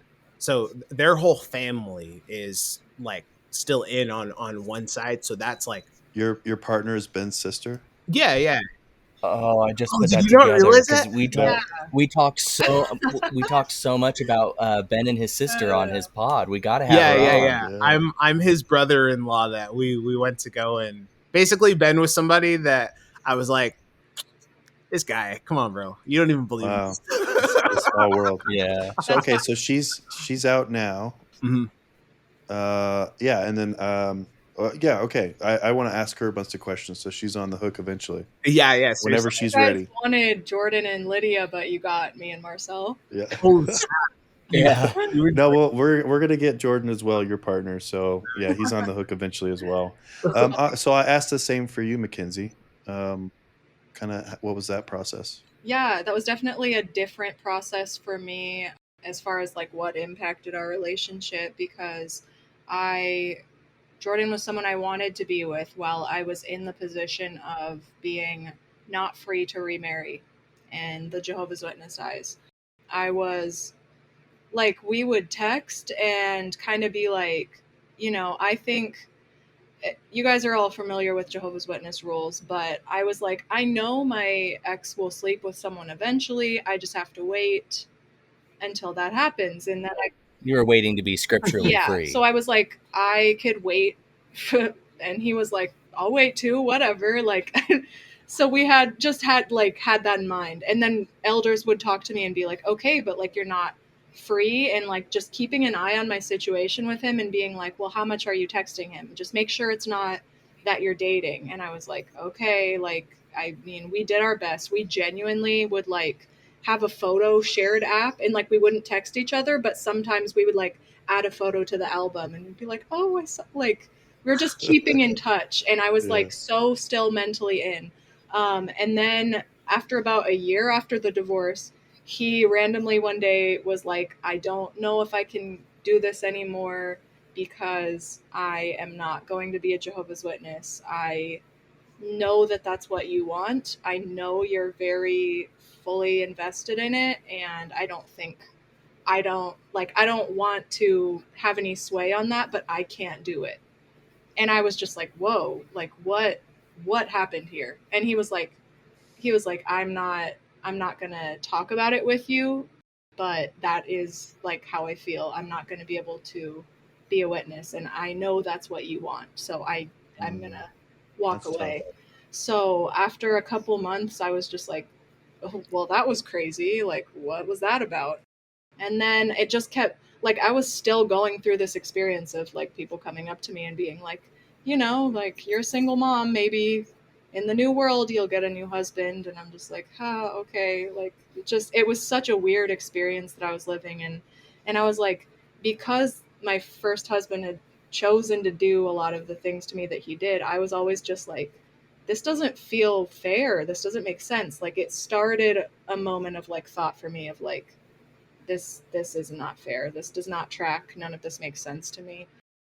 I literally started researching marriage on things that I might be free for, like essentially researching all of the different like types of abuse that get you scripturally free, if there are any. And like it got me into a rabbit hole on the Watchtower library where I found out that Russell had been that they had what is the word for that? They'd accused him of that. And I found articles that were just like the way it said it. It shocked me. It was like the first one I read. I remember that just shook me to my core because it was worded so poorly. It was some man clearly writing a letter out being like, and this woman ran a smear campaign against Russell, even though Russell had done absolutely nothing wrong in his entire life. This woman was clearly insane clinically, and she needed to be handled. Like, and that was literally the tone of the article. And I was like, this seems off to me. Like, I recognized a tone of speaking without having facts and knowing I didn't have the other side. And I recognized the narcissism of a man speaking for other man in like a scenario where, like, dude, when I wanted to get divorced, my dad, three elders, and my ex-husband and my ex-husband's dad all got together and had me get a mental health evaluation because my ex was like, she's Oh my clearly God. unwell because she wants to get divorced. And the elders and my dad convinced me and were like, just go along with it, you know, like we know. My dad was like, I know there's nothing wrong with you, but just go ahead and do it so everyone feels at ease. So like Wow. this is like Handmaid's Tale stuff. I'm like, what are we doing in 2020? I'm getting a mental health exam because I wanted a divorce, but um There's your dad again, siding with there's the my dad again. witnesses and everyone else but Yeah, you too. exactly. That's a very formative like wound that I had to work through, obviously. But yeah, I read that and I recognized the tone of the article. I immediately went, I need to hear the other side. I need to study. I need to find the court. The very first thing I did was read all of the transcripts of the divorce court for Russell and his wife, and Wow. read all of the allegations she made against him and read what was said, read the evidence, like everything. So I went down a Russell rabbit hole before anything else because it was just off of my thoughts on divorce and realizing he was divorced. I was just like, what? Like, what do you Yeah. mean? What do you The mean? The I'm prophet getting like, wasn't everything he was made out to be. I was like, I'm getting shit on every day for getting a divorce. And like, yeah. So it was just a big thing for me where I was like, oh crap. To wrap it up back to Jordan. I reached out to him after like probably a month of doing research because I went down every other rabbit hole after that. Like I had to read several books, I had to like deconstruct a lot of things. And then I just called him one day and I was like, hey, I realized everything is a lie also. I do not want to be a Jehovah's Witness. I don't ever want to be one. I promise you that's not the life I want and I would like to be together. And he was like, sick. I'll be over in 5 minutes. I love that for you Great. guys. That's a love story right there. Yeah, so we just like kind of quietly I got some things together and we like planned an elopement for about a month. And then I told everyone I got married and I am leaving and I am not coming back. I do not believe in this anymore. So our journey of being deconstructed was separate, but our relationship was deeply impacted by getting shunned the moment we got married. So that was like we're still in couples therapy now to like unpack all of the trauma that we went through at the very beginning of our relationship and like to move past into healthy spaces. It was a lot to overcome. So I have a question real quick because I know Jordan's dad too. Yeah. So did Jordan get out first or was it his dad first? How does that work? Jordan's dad left probably a year before him. And again, his dad didn't tell him either. He wasn't like, this is what's wrong with the organization. And I think that's kind of the funny thing about it is that, like, you realize we all just had this story of like all the apostates just gang up together. They tell each other stories and then they all leave. Like, and I've genuinely not really ever heard of that. Like, it has to be on everyone's own time frame.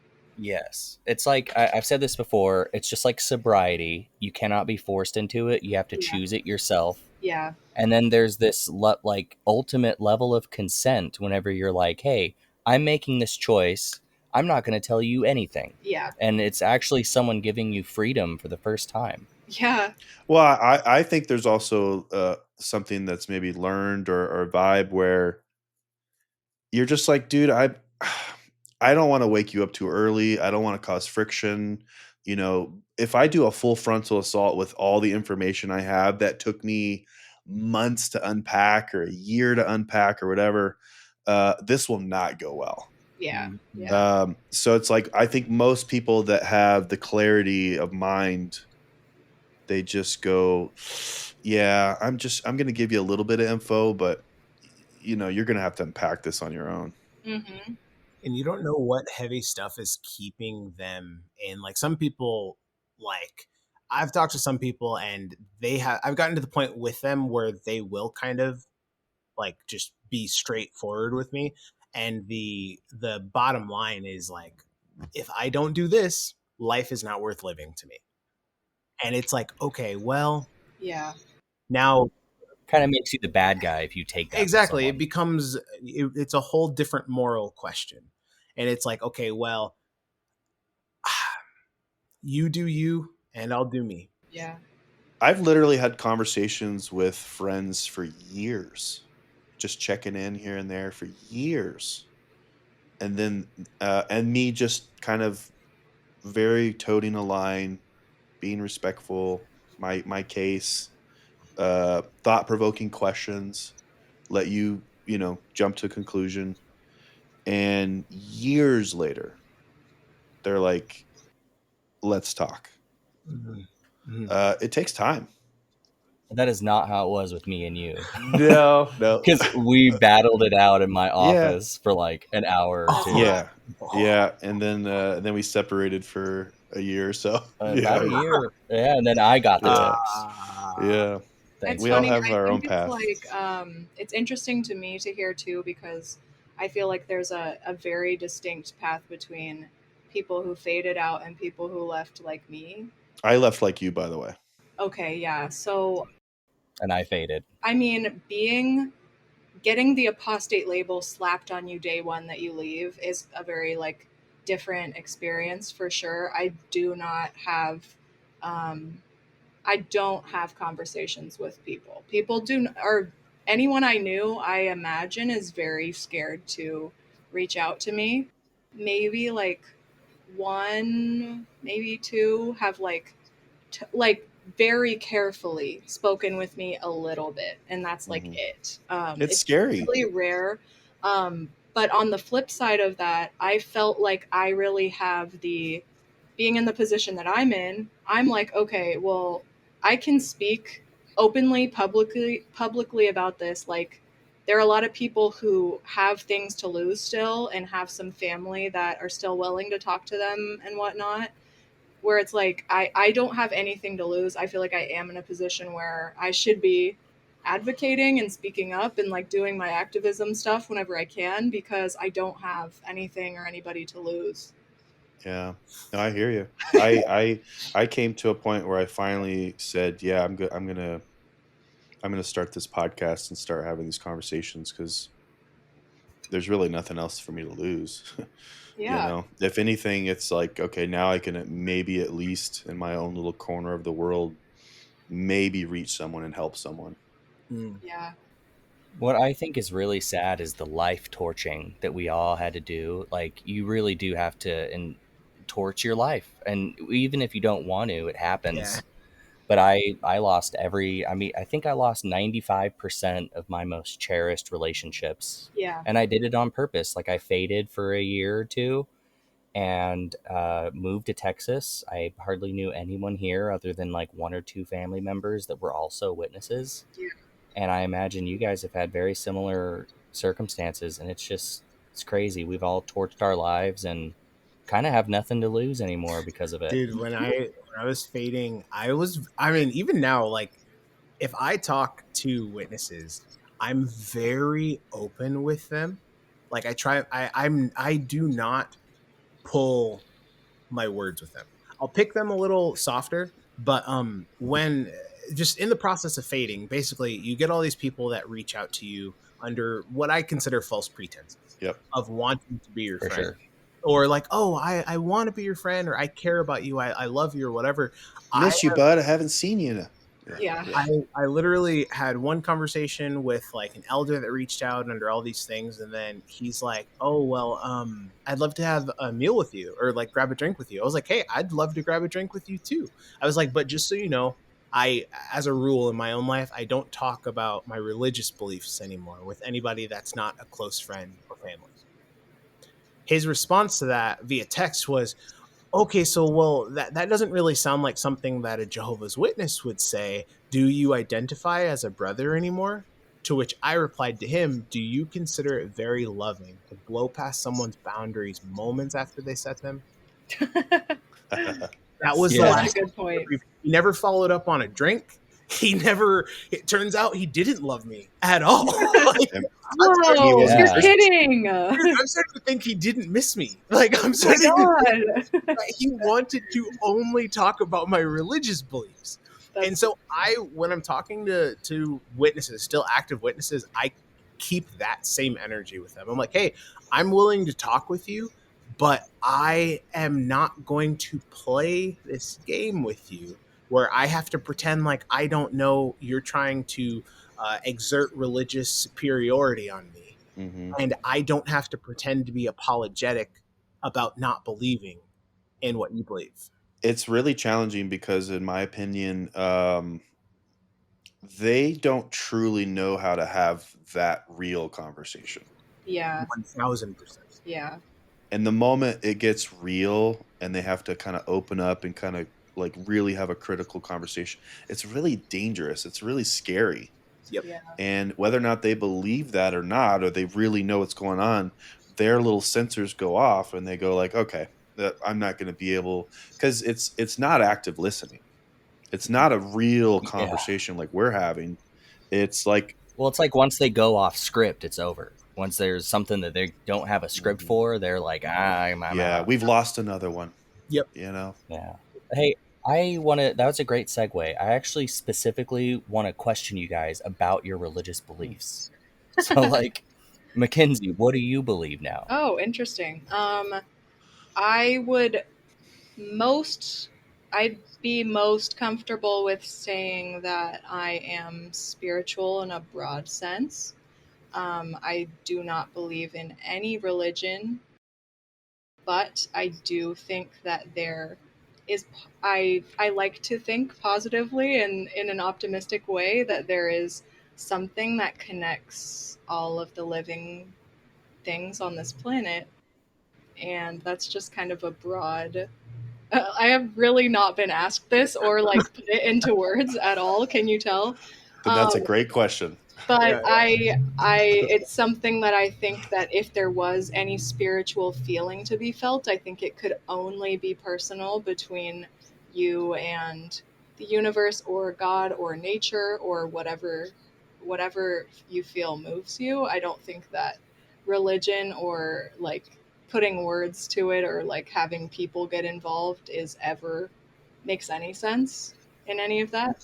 You did mention witchy. Are you tapping into some of like Wiccan and witchiness and Uh, horoscopes and I do like to that? learn about that stuff. I think everything is fun to learn about. I've definitely like just learned about several religions since leaving, learned about several different like everything, learned about the Bible from all different aspects, like where it came from, like who changed it where and what time and what came before the Bible and like I love researching everything and anything now, so I would just say either agnostic or spiritual-ish just because I like to feel tuned into like the world around me, but I don't Mhm. necessarily think there is a God to know personally. Yeah. Speaking of the witchy thing, I feel like when you deconstruct from being a Jehovah's Witness, it even stops you from descending into spiritual psychosis fully. Yeah, Like, I'm like, I don't fully like believe in anything. I don't you're just like, well, I've been Well, wrong. I like this from is my fun. take, I think there's a little bit of fear of like, well, fuck, I don't want to join another cult. Yeah, for You know, sure. I don't want to follow another man. You Yeah, know, I don't want Yeah. to full send anything. Yeah. yeah. Yeah. There probably is a little bit of what's the word? There's probably a little bit of danger to that because I do think it is appropriate to eventually land somewhere, even if it's not eternally. Yeah, I think that it's healthy to just find what you resonate with the most. Yeah, That makes yeah, sense. hmm Not to necessarily say, like, well, I think it would never be healthy to say, I have absolute truth, no hmm matter what anyone thinks it is. Yeah, for sure. But yeah, that's my So we're spoiling all the good questions for you. So Marcel's going to have an easier time with this. But the one last question along this line of thinking: what are your also thoughts on death? For Kenzie. existential Yeah, dread Yeah. is the word that I was looking for earlier. I had really bad Yeah, okay. existential dread when I left. I was very afraid when I all of a sudden realized, like, oh my God, what if I only have this life to live? And I never thought I was going to die. I thought I was going to walk through to a paradise earth and never experience death.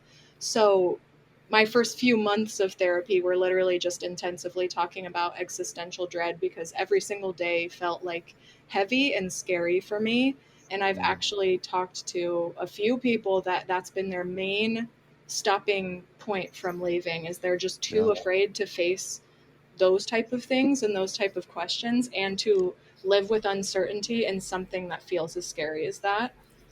that's um, real. so where I fall with that is that I am happy that I worked through the fear. I am very happy to live authentically as myself and to be doing the things that I want to be doing with my time and my life every day.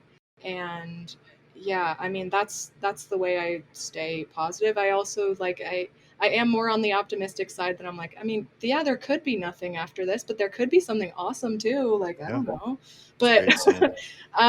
yeah, so that's my thoughts on it are I just love it. that still freaky a little I bit, felt but that too. I Yeah. love it. I felt the existential dread. I remember being like 5 years old, sitting playing with my toys in Flagstaff, Arizona, and feeling existential dread for the well, I first think it's time of like like, I'm probably gonna I think Oh, die. it's weird to be talking about death so much to children. Like we were in doomsday Yeah, we were used to talking about death and dying so much.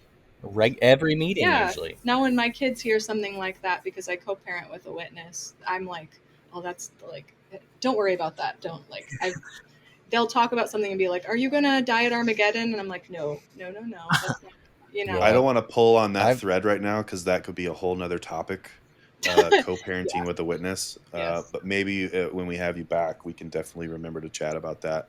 Yes. And then Marcel, you're finally up. Oh yeah. Did you have something quickly to say? Sorry. Did you lose it?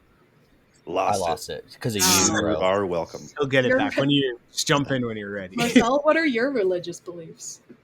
So I still believe in Jehovah's Witnesses.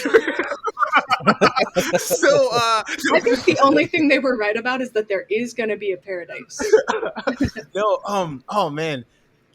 My religious beliefs is that religion is a phenomenal business that sells hope. I Yeah. respect it from a capitalist standpoint, and that you can have a product that is so non-physical that generates so much money. It's amazing. Straight up. Very impressive. So that's my view on religion. My spiritual beliefs genuinely are that the God that people seek externally is within the people that you choose to have around you. I don't know if that God is an all-knowing, all-seeing, eternal being. I don't know that it matters.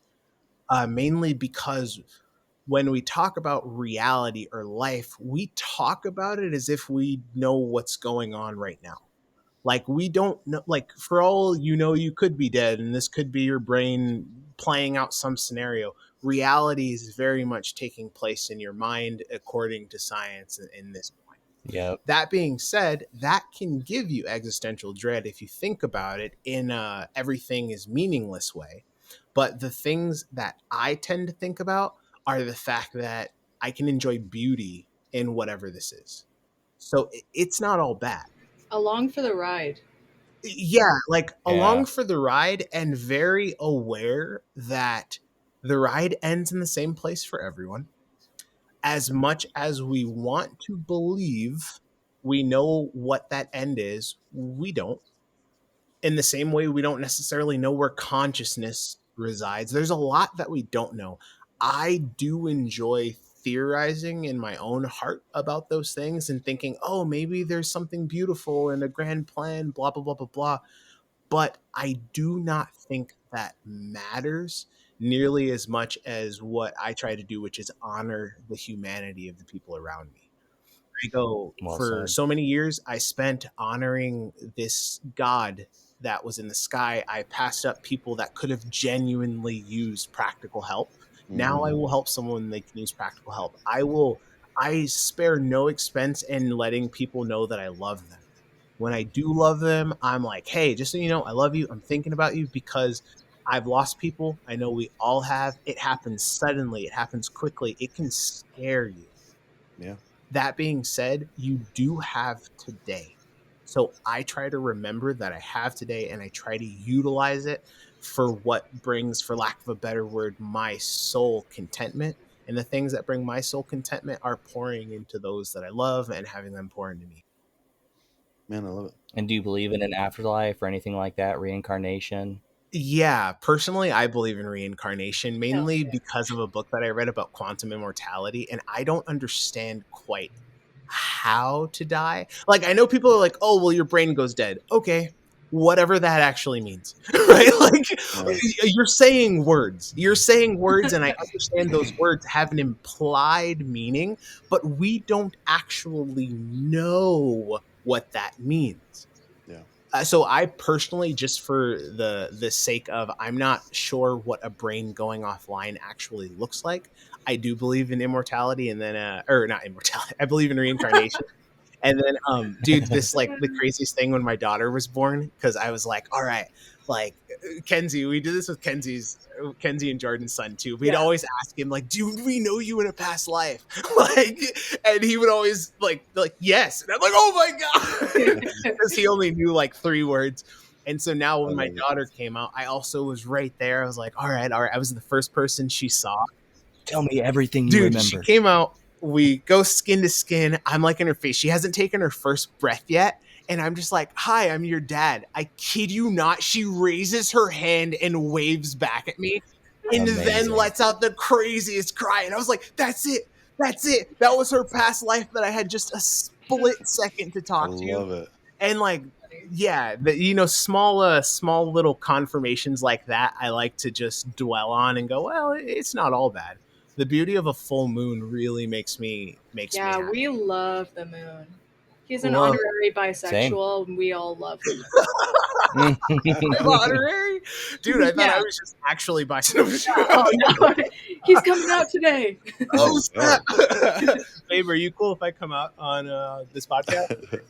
He doesn't even know yet. It's, Sorry. Sure. Again, what does that even mean? We just like to think positively. I think that we're both just like good vibes. I don't know. yeah. Yeah, good vibes, and I will call out bad vibes in an instant. Like when I feel them, Yeah. without going into detail, that happened recently, and immediately I was like, yo, Kenzie, bad vibes, bad vibe alert. We Yeah. follow our intuition now, and it Yeah. actually like is usually correct. It's kind of Yeah. crazy. Yeah. Yep. Yeah. Well, I wanted to say myself, I'm agnostic, but also spiritual. I am now talking to my daughter. She's 10, and she remembers being a witness. And, her mother has taken way longer to deconstruct. And that's I don't talk about her on Yeah. pod, but it's crazy having these conversations because we just talked about Halloween. And she's like, I just don't feel comfortable doing it. Like, what if God is unhappy with me for doing it? Yep. And I was like, well, how would you know that? And she's like, I don't know. And I was like, well, how would you know if he was happy with you? And she was like, I don't know. So I've like told her it's okay to not know. It's okay to not have an answer. It's to think about. You have your whole life to do it, but not knowing is okay. And I think that's the root of agnosticism, which makes me most comfortable saying I'm agnostic rather than Yeah. atheist or something like that. Totally.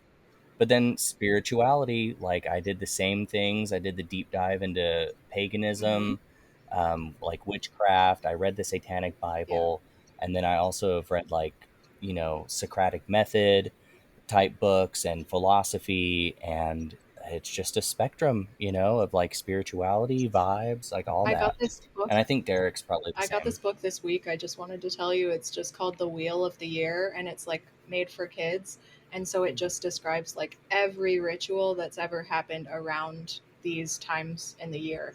And like it's just been really fun for me Cool. to show my kids something different and to just like think about all the different sides and not only be presented with witness ideals, because I also don't want to Yeah. I don't want to teach them like, oh, there's nothing. I don't want to scare them. I don't want to give them anything opposite, but I want to give them more knowledge. Yeah, I think bringing, I mean, from my perspective, bringing up a child secular and allowing them to choose, I feel like, here's everything on the table. I support whatever decision that you make. I feel like is a really strong way to go. Yeah. I was going to echo, Trent and you guys, like definitely agnostic. It's weird because I side my logic brain, scientific method, very much trumps a lot of things. And I was like, give me proof, give me data. But then I also go like, there's a lot of crazy shit out there.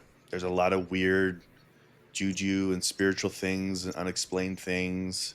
And I would be foolish to just disregard just weird things. So I do have a level of like, there's probably a spiritual realm or a kind of a connective tissue that just hasn't been fully revealed.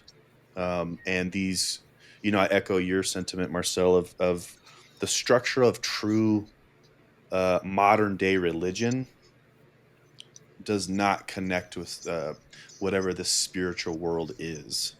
I believe, though, and I agree with you, that religion is an amazing construct to help many people. Yes. To give them hope, to give them structure, to give them meaning, to give them purpose. As you guys know where this will go is the moment it starts hurting someone, Yeah. I'm out. Right. I can't align with that. And I think the unfortunate thing is many religions,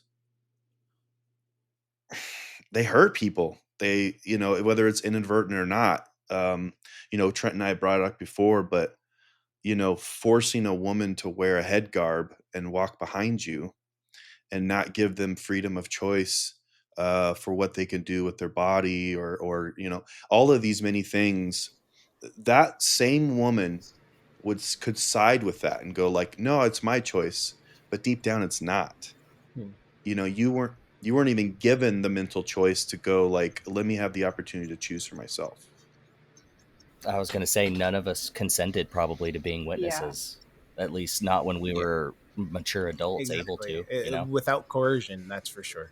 So it's really complicated for me. It's a tricky thing because I see the value in the structure of religion, but I just also see how it's a tool for control. Yeah. And so it's I don't know, it's a conversation that could go on as well, but I did. You know who said it best? Rutherford. What do Oh, you say? Religion is a snare That's and a a snare racket. racket, mother. That actually goes hard. I want that on a shirt. honorable judge. I know. I'm gonna get that as a tattoo one of these days. The sign when they're wearing it, on the Yeah.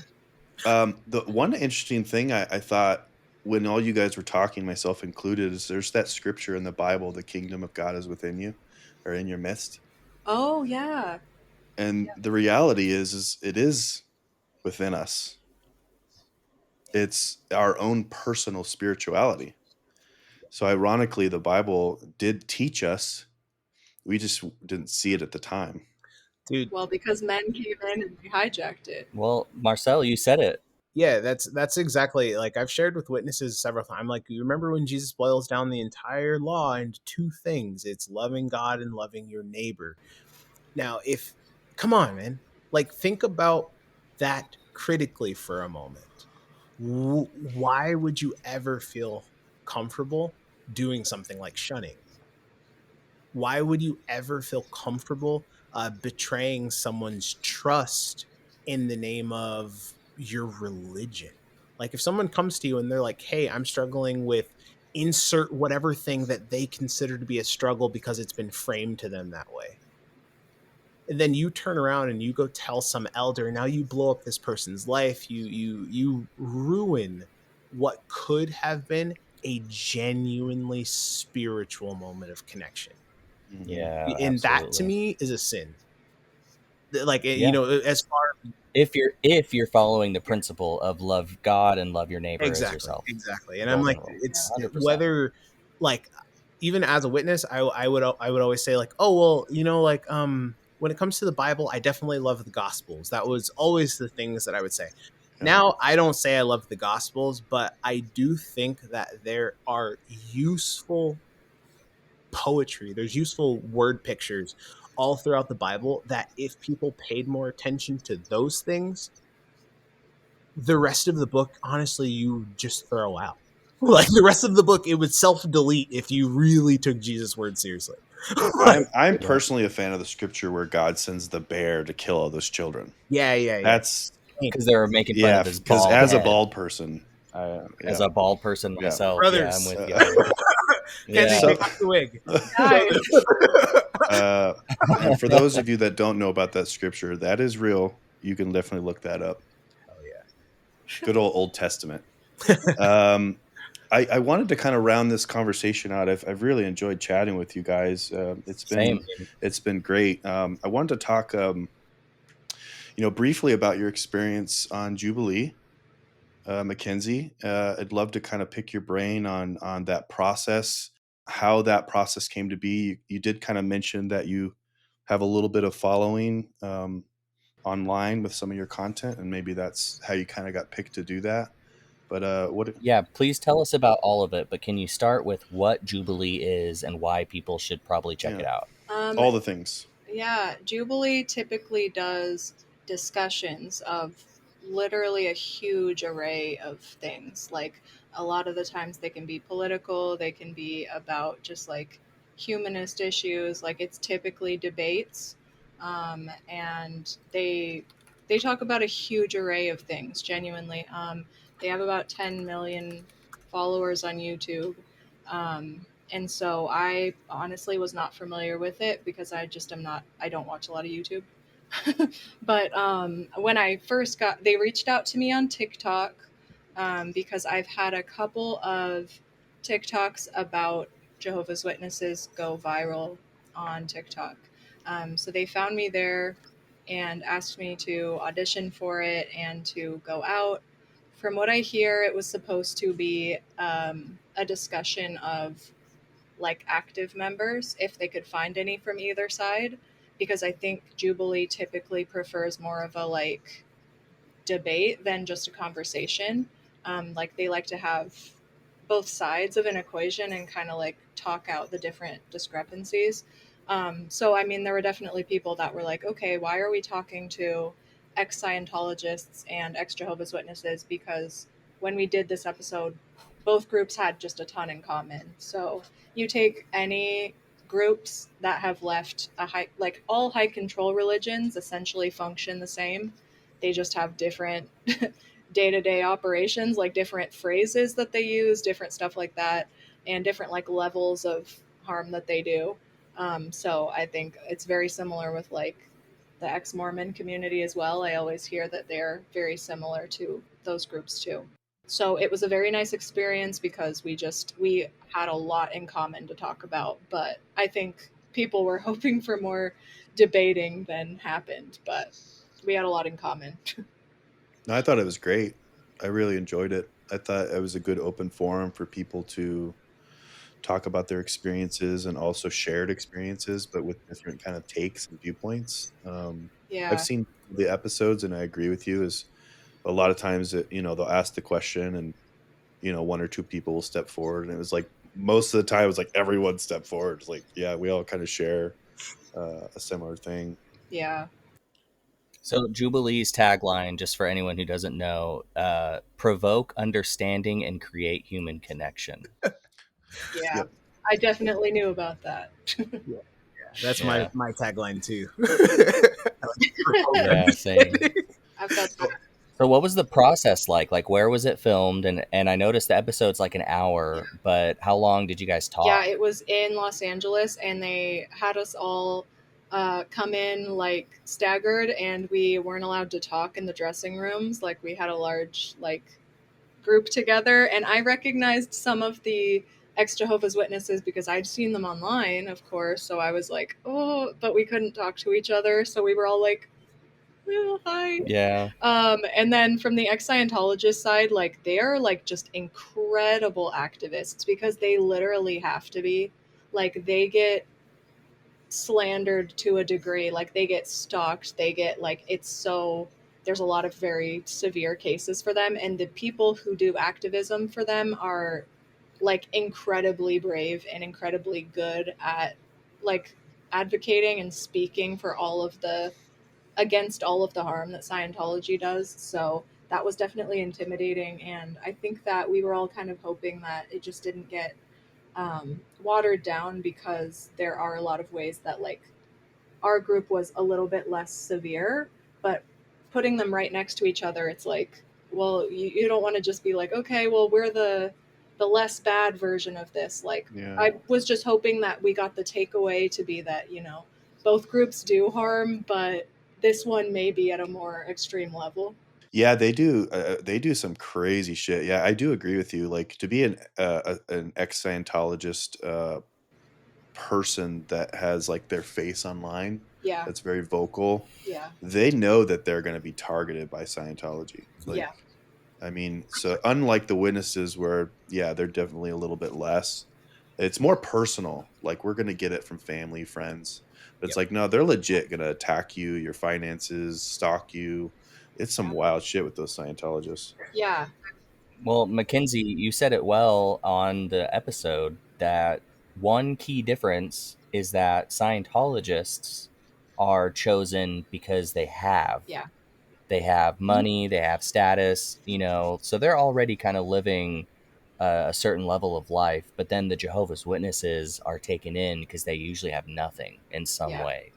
And so it's like different levels of abuse. Like it's abuse of the rich versus the poor, kind of. It's different. It's different. yeah, And so you've made also some XJW content. Yeah, I the very first thing that happened was I posted. I just had a normal TikTok with my normal stuff on it. And then I posted a video where I was just really emotional one day. I was holding my son, and it was just a crazy experience postpartum. And so I made a video saying, like, I know this isn't relatable, but I'm considering going back to a cult just so that I have support again, basically. Mm, And it just ended up on a lot of people's For You page that were ex witnesses or that were shunned and that were going through it. And I found a ton of support from people that were going through that. And I was so surprised by, like, just the level of, like, kindness and, like, the yeah. response that I got. And so I decided to talk about it once or twice. Like, I just felt the waters out a little bit. I'd be like, okay, like, this is maybe should I make a video about this? Like, this is, it was still really hard for me to talk about. It was really hard for me to speak publicly at all. Like, public speaking has been my worst nightmare since I was being forced to be put on the school to give talks when I was Yeah. 12 or whatever. And I absolutely hated it. And it helped me so much to, like, I was just actively making TikToks, working through whatever I was deconstructing at the time, and it was resonating with a lot of people in that found my page in the community at the time. And I think it was nice too because I found a community of people there that was going through the same thing, and then a lot of them at different times. So I would see these people that are more like where I'm at right now, and it would give me so much hope that I'm like, there's a light at the end of this tunnel. Like, Yeah. I see it, and I'm not there yet, but I see it. So, like, it was so helpful, especially in the case of being shunned and losing community, to see Yep. people just pull together and be like, we're here for you. We're going through this too. I think a lot of people find that support in, like, XJW Reddit for a long Hmm. time and stuff too. I definitely used that at the beginning as well, but wherever you can find support.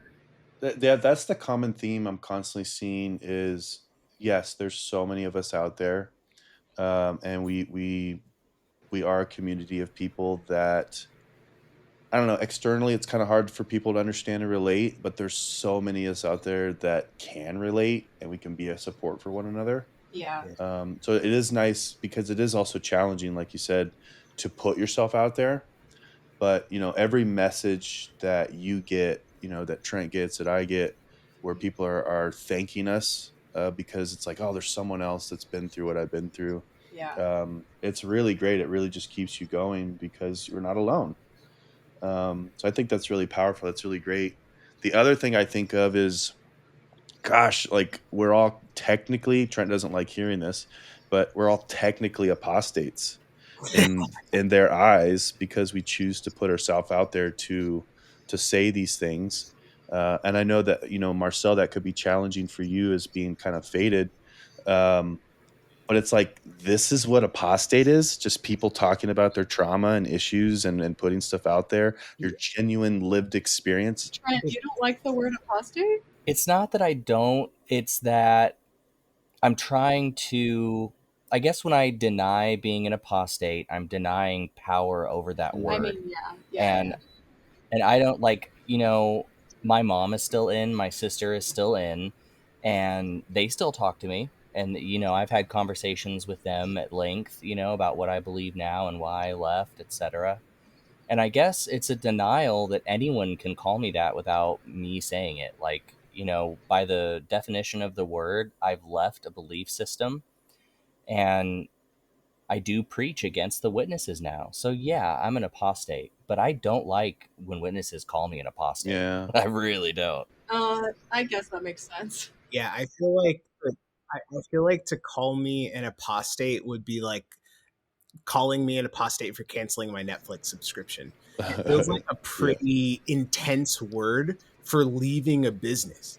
Like, Yeah. that's all it is. Like, Yeah. I understand that people want to say, "Oh, well, you left this, that." Like, those that are saying something like "I'm an apostate," they are coming at it from such a such a small worldview that I don't I'm like, listen, I know you don't know what you're talking about, and I have better things to do than argue with you about this word. And also, I've literally said to witnesses, you can't tell me what you believe because that could change tomorrow. Mm. So, Yeah. like, why would I argue with you about your beliefs? You won't share your beliefs. I guess my mindset is what we were told on the inside is what an apostate looks like is not what the reality is. Oh, fact. Yeah. 100%. That's where I'm coming from too. And then also, the scribes and Pharisees were calling Jesus an Yeah. apostate. So in no way am I saying I'm Jesus, right? But like back in the day, they literally were saying like, Jesus, how dare you pick wheat grains on a Sunday? Yeah. Like you're teaching the wrong message here, bud. I think that to some degree, like us sharing our belief systems online does not equate to apostasy. Well, it's also there's no active, at least on my end, where I'm trying to poach people. I'm not trying to seek out anyone and be like, watch this, listen to this, you know. Yeah. I don't care about your religious beliefs. I was wondering for you guys if it was similar that like you had people. I think it's because the word for witnesses comes with like hatred attached to it. It comes with like a death and destruction and the worst people that they could possibly prescribe on this earth are labeled apostate. And not only that, but like they'll kind of like take digs at our mental health. Even like it'd be like, if you left, you're crazy or something was wrong with you. Like I was wondering if you guys experienced that. I mean, for sure. And one of my most traumatic memories as a kid was how like my mom and dad got divorced, and my mom was coping big time, and she'd be like, your dad's an apostate, he's in with the devil, he's, and my dad was just like so sad because in his eyes, the witnesses broke up his family, and he's just like, I don't believe that anymore, and I don't want you guys to be wrapped up in that religion, but if you want to, when you're with your mom, go for it. So it's like I spent my whole childhood like pushing back against that apostate label, which apparently I need to do some trauma therapy too. The word feels icky to you. Yeah, super icky. Yeah, I personally yeah, I don't allow it to give authority over me, but I also understand that the viewpoint of a witness is going to be their own. And it's one of these nuanced things where it's like, because you choose to create content, if that content comes across the plate of someone who's a believer, they're going to choose to repel and go, oh my gosh, the devil's getting me, I got to turn away.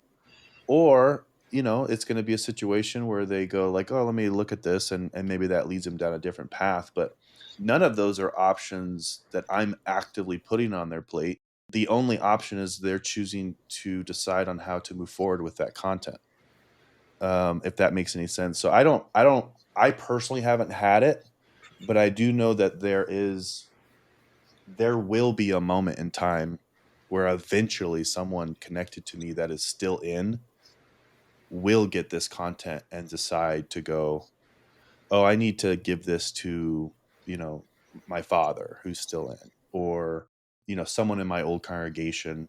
And then that will go to the branch or society or something, and they'll do whatever. There's a reality that could happen, but it's like, okay, I don't really know how much more loss I can have. It is what it is. My final thought on the apostate word. We've had so many people on pod with just like the most soul crushing stories of like sadness and pain, like Jessica, Jen, Abby, even Chad. Chad. Like he lost his whole life. He was in the system and then he lost everything. And I would challenge any witness to listen to those podcasts and see if they feel that those people are apostates. Like people who have been so hurt and just are telling their story. Um, I don't think they could in a good faith argument. I don't think they could call those people apostates. But yet it's pretty easy to just call them an apostate and dust your shoes Yeah, off. and I would like to say, if you are calling me an apostate, you're just saying that anybody with a different religious view than you is an apostate. So like 100%. that's all. Because I'm like, listen, even when I'm talking to witnesses, I tell them like, again, you have your beliefs. I don't care to shape your beliefs as long as you don't try to shape mine. And if you're going to share freely, let me share freely.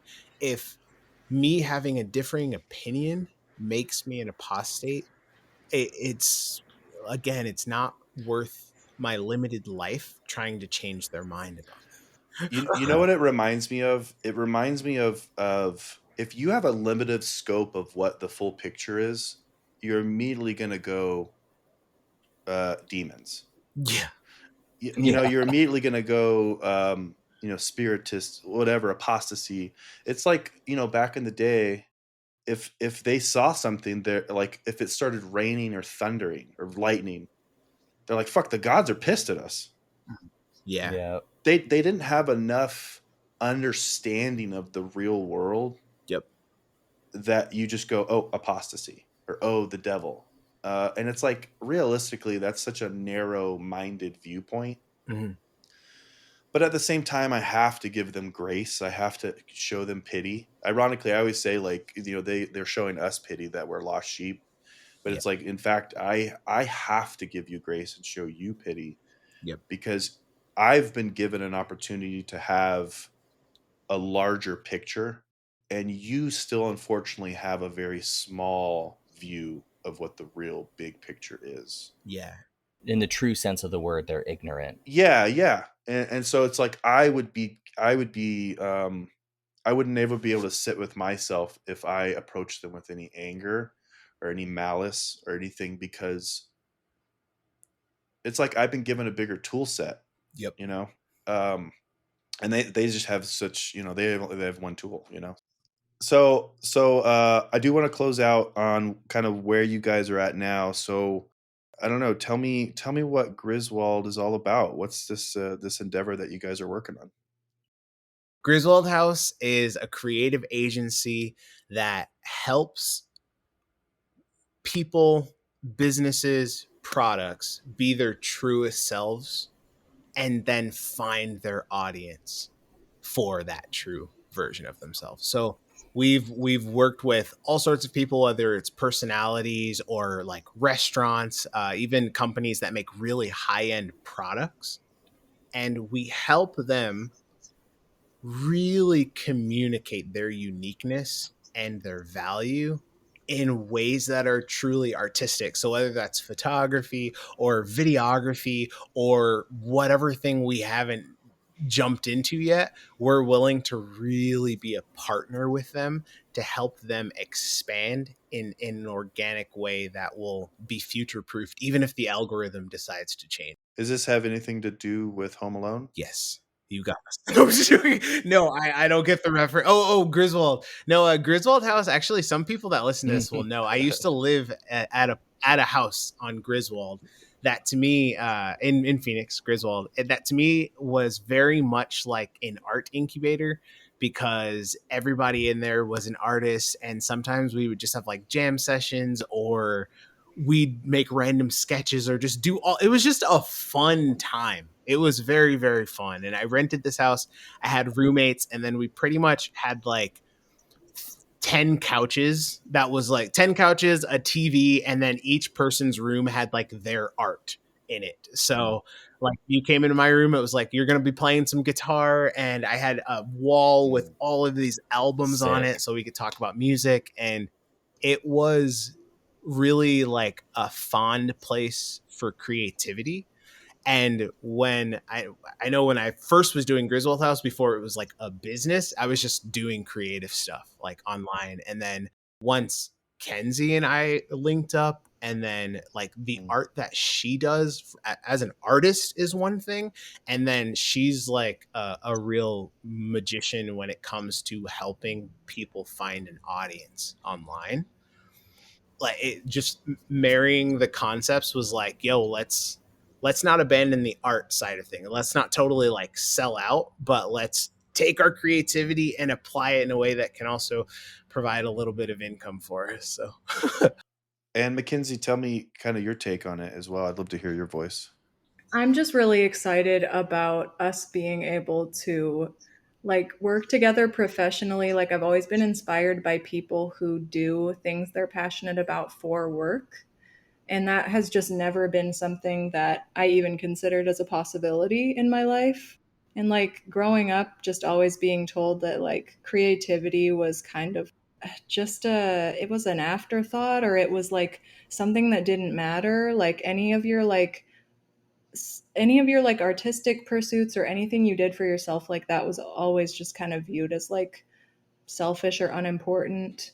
And I have loved coming into myself, like finding my creativity again. And I know that he did too. So then being able to start a business and like do something that you love for work has just been like a dream. I love it. I love it. yeah. So unapologetic pitch to anyone listening, hit us up. Let us make some Yeah. for you. Yeah. Yeah, so I guess what does that look like? So someone wants to do, I don't know, pick A, B, or C, and then what does that actually translate to? What does that look like? Yeah. So basically, our process has been meet with us. So that way we can get a sense of what you're actually trying to accomplish. Because most people, when they first reach out, like if they sell a product, they go, oh, we want more sales. Then as we start talking to them, we realize that they want to break into a new niche. Like they have one product and they're not trying to get more sales to the audience that they currently have. They're really trying to translate their product into an entirely fresh audience. We will help them translate that.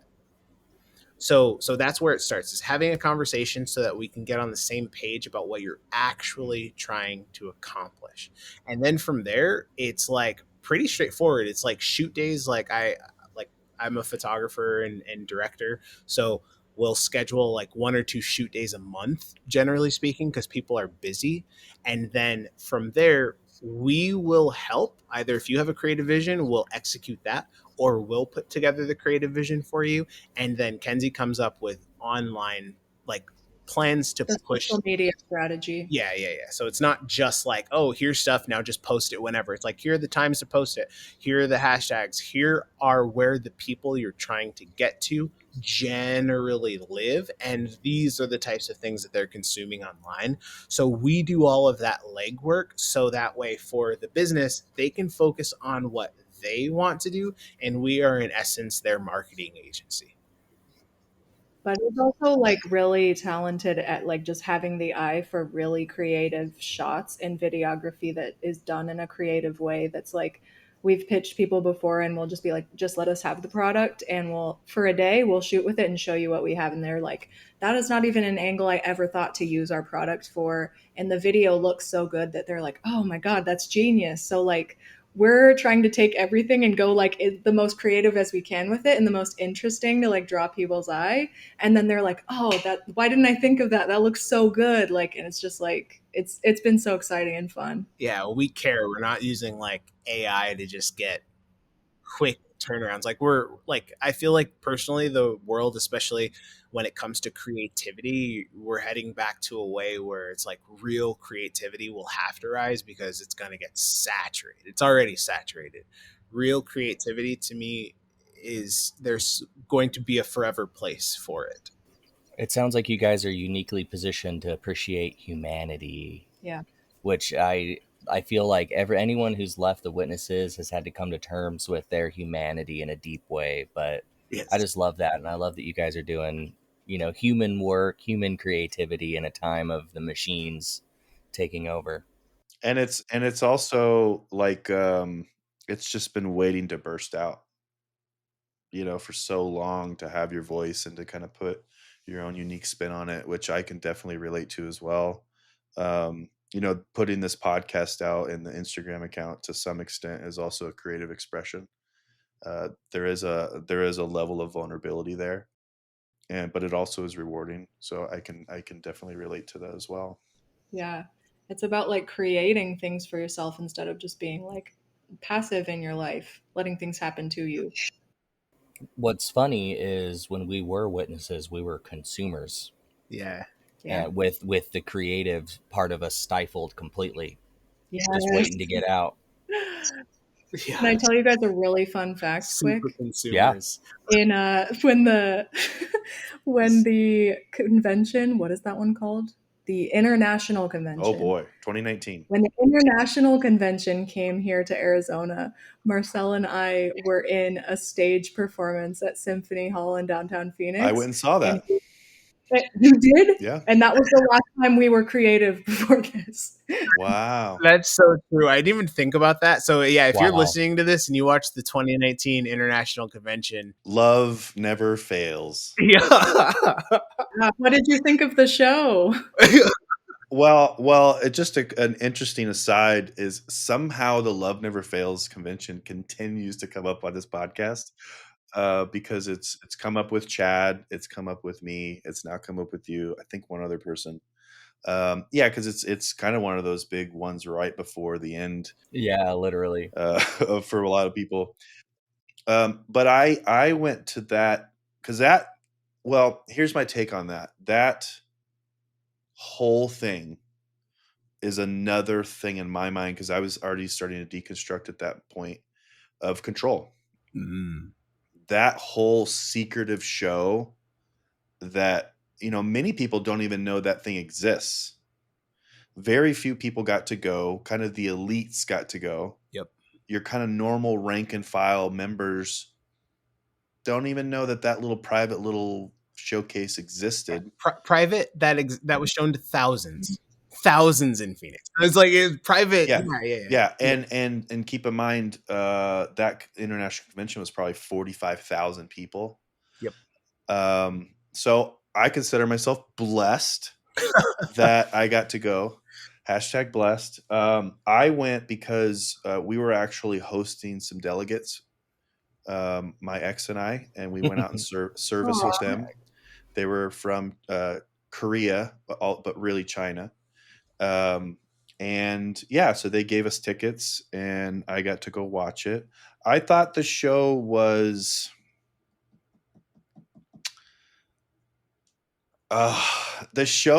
like it was. We worked very Worked hard on very hard that. on that. It was a sacrifice, brother. If Better you not say if you very guys could small. see the looks on their faces waiting for me to say, I thought the show was really, really sad. Oh man, damn. And the only reason I thought sad was because I was starting to wake up. My mindset was, these people don't ever get to do this. Mm. Yeah, because there were so many unbelievably talented Mhm. people that you realize once we went into our Jehovah's Witness auditions, we all had these auditions were just like any other audition I've been to, like worldly Yes, it ones, was cut. quote unquote. Yeah, and we realize the immense level of talent people Yes. have in all these different areas that they are not utilizing at all. Yeah, I saw talent there that I was like, gosh, this is it. Yeah, that was and it. and people playing guitars and dancing and singing and whatever, and it's like, I don't know, I saw it with a lens because I was starting to wake up, where I was just like, but I also saw it with a level of like control of like, no, we want you here and we want you doing this. And I'm sure the whole thing was very organized, like, you got to wear this outfit, and so it was, I don't know, it was really sad, and not because I didn't see the talent, I just saw the constriction. On the back end, like being a part of it, one of the things that even I was still very much in during that process, but I remember one of the thoughts that I had that maybe was like wake up adjacent was I realized just how quickly they churned through people. Like if somebody was a little out of step or somebody, I don't know, got sick or what, it wasn't like, well, you've been making all these sacrifices. Like we had people that were buying things. Like a lot of money was spent by the performers to perform. Oh yeah, no doubt. If something happened, they just got cut. Like it was so empathetic. Like It was very sterile, like surprisingly. And I actually, when I was still in, like we all had a lot of qualms and like things we were upset about. Like maybe not all, but pretty much every person I spoke to had an issue with something about the production that we were doing, even though we were all still fully not like, we're just like, well, the people in charge are really not handling this well, but we will persevere. Yeah, it just I don't know. It is another one of those things where there's obviously multiple emotions about it. I was thankful I got to go. I know it was a performance for the delegates. For people that are listening to, like, and correct me if I'm wrong, Miss Marcel, but the whole intent of this kind of private play, a private performance, private musical was just to put on a show for these international people that travel into town and make them feel special, like they got like a nice event. Is that kind of the Yeah, we were pitched as it was a spiritual assignment from the branch. And basically, we were providing like spiritual entertainment for these ones because they're in a new city. And it's like, look at the talent of your local brothers and sisters. Not only are they providing places for you to stay, they're, hosting you while you're here. They're going to even put on entertainment. So it was love bombing. Honestly, it was like they're like, oh hey, it was totally worth it for you to spend this money to come here because look, we're gonna put on this show. What I don't know if the delegates are even aware. It's like the individual people in the area were the ones making big sacrifices, Oh yeah. and then on top of it, it's like everyone was disposable for the picture to stay pretty. That kind of turned my stomach You during. were part of like the Russian ballet. It was intense. Essentially, yeah. And I mean, we're talking children. Like, dude, there was like a very young child that was in it, and I like, I'm pretty certain the first one got cut just because there was a second one that had a better voice. And it's like, I get it intellectually, but in actuality, it's like, all right, this child is not going to understand. Like this child is going to have to be told they were not good enough to be on this stage, and they didn't even have to be exposed to this in the first place. Yeah. No, they would say like Jehovah wanted you to help with something Yeah, else. Whoa. yeah. Not this. Not this. He Dang. wanted you at another assignment. But like the thing I would always say about it, like when people would ask me, like it was like you got to act like you're not like a big deal because Yeah. it was really cool to be cast in the show, obviously, but you got to act like it wasn't. Yeah. And when people would like ask me about it and how it was performing and stuff, and I'd be like, it was actually crazy because it was exactly like worldly dance shows and every other production I've been in. Like it was exactly like every other production. It was very professional. It was like sterile, and I was like, how did we do that? Like we made it so professional. I thought it was like such a good thing, but looking back I'm like, oh, it was just cuz it was a Wow. business. Yeah. They like pull you aside during one of the rehearsals and had you sign like releases for your image. That way you Yeah. can use it. Like these are like, this is like I remember just going into the back room and I'm like sat down and I'm given this contract and I'm like, oh man, like it kind of I've been wondering to this day, like if something is going to come out on a broadcast with one of my like things I filmed, and I'm like, oh my god, that would be insane. Yeah, I remember going as someone watching and they're like, no recording. yeah. They wanted to monopolize that shit. No recording. We do not want this to get out. They did like a professionally filmed like video of our whole dance with like a smoke machine and like all this stuff. So I was like, they're definitely putting this on a broadcast. But Yeah. Exactly. I don't know. It's very secretive. I never really heard about it anywhere else. It's just kind of the secretive, private little showcase. So really interesting that you guys were part of it.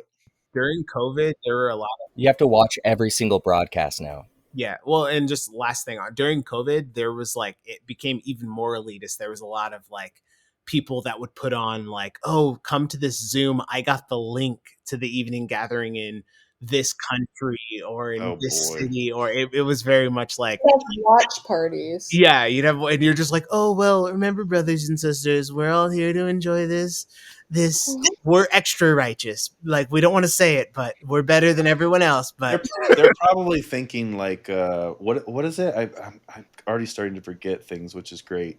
but like, oh, he's definitely going to be tested by Satan during the 1,000 years. Yeah. You know, he's not quite as spiritual as us over here. 1,000. There was Um, actually a thing with us on the cast being like, we all got tested really badly right after the evening gathering because it was such a big high. And then, like, after, we're all like, we're being attacked, like, left and right because all of our lives just kind of like went to crap after COVID came and everyone's like, oh my God, what's happening? Like you Oh didn't my have to. They told you during it, like it's okay to miss meetings. It's okay to miss service Yeah. because this is an Yeah. assignment from the branch.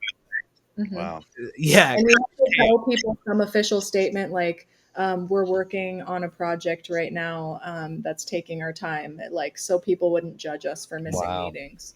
Yeah. Because that was built in is, well, people are going to talk crap about you. So here's this little official statement. So that way your elders know not to start preemptively shunning you. It's so weird. Why wouldn't you just say like we're doing a performance? It's so weird. It Why was is secret. it so secretive? It doesn't make Control. any sense. Control. Yeah. Well, as we close out, I guess I could ask, where we could find both you, kind of where the house is at and all the things. So I'll start with you, Mackenzie. Yeah, first of all, Griswold Creative House, that's our business page, and it's a pretty new Instagram account, but we just got our website up and running, and we're getting all our socials going, so anyone who wants to follow that for sure. And then on TikTok, I'm Apostate Collective. I'm so sorry. I know you guys don't like the word apostate, but I really don't care about it. No, I don't mind. I don't mind. I'm offended. No worries. Yeah. So just so Griswold Creative House is the Instagram, and then just griswoldhouse.com is our website that just like launched. You can see stuff about the business. And then my personal Instagram is just Griswold House _. So don't get confused. Don't get confused. Just type in any of those things and you'll if you've seen my face before, you'll recognize me immediately on the internet. And then if you haven't, I don't know why, but I feel like you'll still recognize me when you see me. So Wow. yeah, I'm that confident. I I'm love that it. I love confident. Matches it. the word. Trent, anything that you want to close out with? I just want to say it was a real treat to have you guys. Really awesome to get to know both of you. You guys are doing some awesome things. I love where your head's at, and I'm just really appreciative that you guys both showed up. And it's really cool. Before pod, we found out how we're all interconnected, and it's crazy. Like I didn't know who they were in the beginning, and now it's like we found all these connections. So I feel like we made some new kinfolk today. It's good to meet all of y'all. You guys are so fun to talk to. Yeah, this was awesome, guys. Your podcast is really cool to listen to, and then now to actually be a part of the making process, I'm like, oh, you guys are gonna hit the stratosphere. This is cool. Yeah, you guys are so cool. Very. So appreciative. Yeah, You guys we too. really do just try to be just very conversational, and we're still learning along the way, but we're very appreciative of people that support us, and anyone that wants to come on. It's, as you guys can see, it's pretty chill. So very, very, very thankful. I've got a question. Yeah. If you guys ever do like random like one-off episodes where you're like, we're gonna debate this random thing, can I come back for like that sort of thing? Because I like Fuck yeah. okay, I was like, I like crazy conversations like that. This Yeah. wasn't that necessarily, but if you're like, Yeah. we're gonna insert crazy thing, call me. You got it. You got it. Sure. Yeah, we're always That sounds like up my alley, dude. I'll do that any day. we're always down to have anyone back on. I've pitched some ideas for people that have been on before as guests to come back, and yeah, it's just a matter of timing. But I'm down for it. I'm down to continue the conversation whatever way. Sweet. Mackenzie, anything you want to close out with? No, I don't think so. This was so fun. I loved Yeah. it. Yeah. Well, I appreciate having you on. Agreed. Marcell, anything for you? Nope. It was awesome. Thank you. Well, thank you so much, everyone, for listening. Thank you for our guests for coming on and just being authentic and kind of putting yourselves out there and really sharing just a portion of your story. I know that obviously, again, it's just a portion. There's, it's very difficult to go through your whole deconstruction and trauma and life and everything in just an hour or two. But we're appreciative for the time that you've given us. And our listeners, we know that, as we approach almost the 3-hour mark, we're appreciative for anyone that's listening. We know time is very valuable. So thanks so much for being with us on this journey. And we'll talk with you real soon.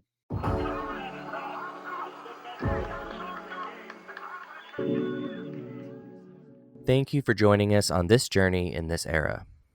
If you found today's episode valuable, please share it with someone who might need it. Check the podcast description for our socials and other information. Please consider supporting us at Patreon at patreon.com/culturepod. If you'd like to tell your story, please contact us at cult.chur.pod@gmail.com. Until next time, stay curious, stay critical, and stay free.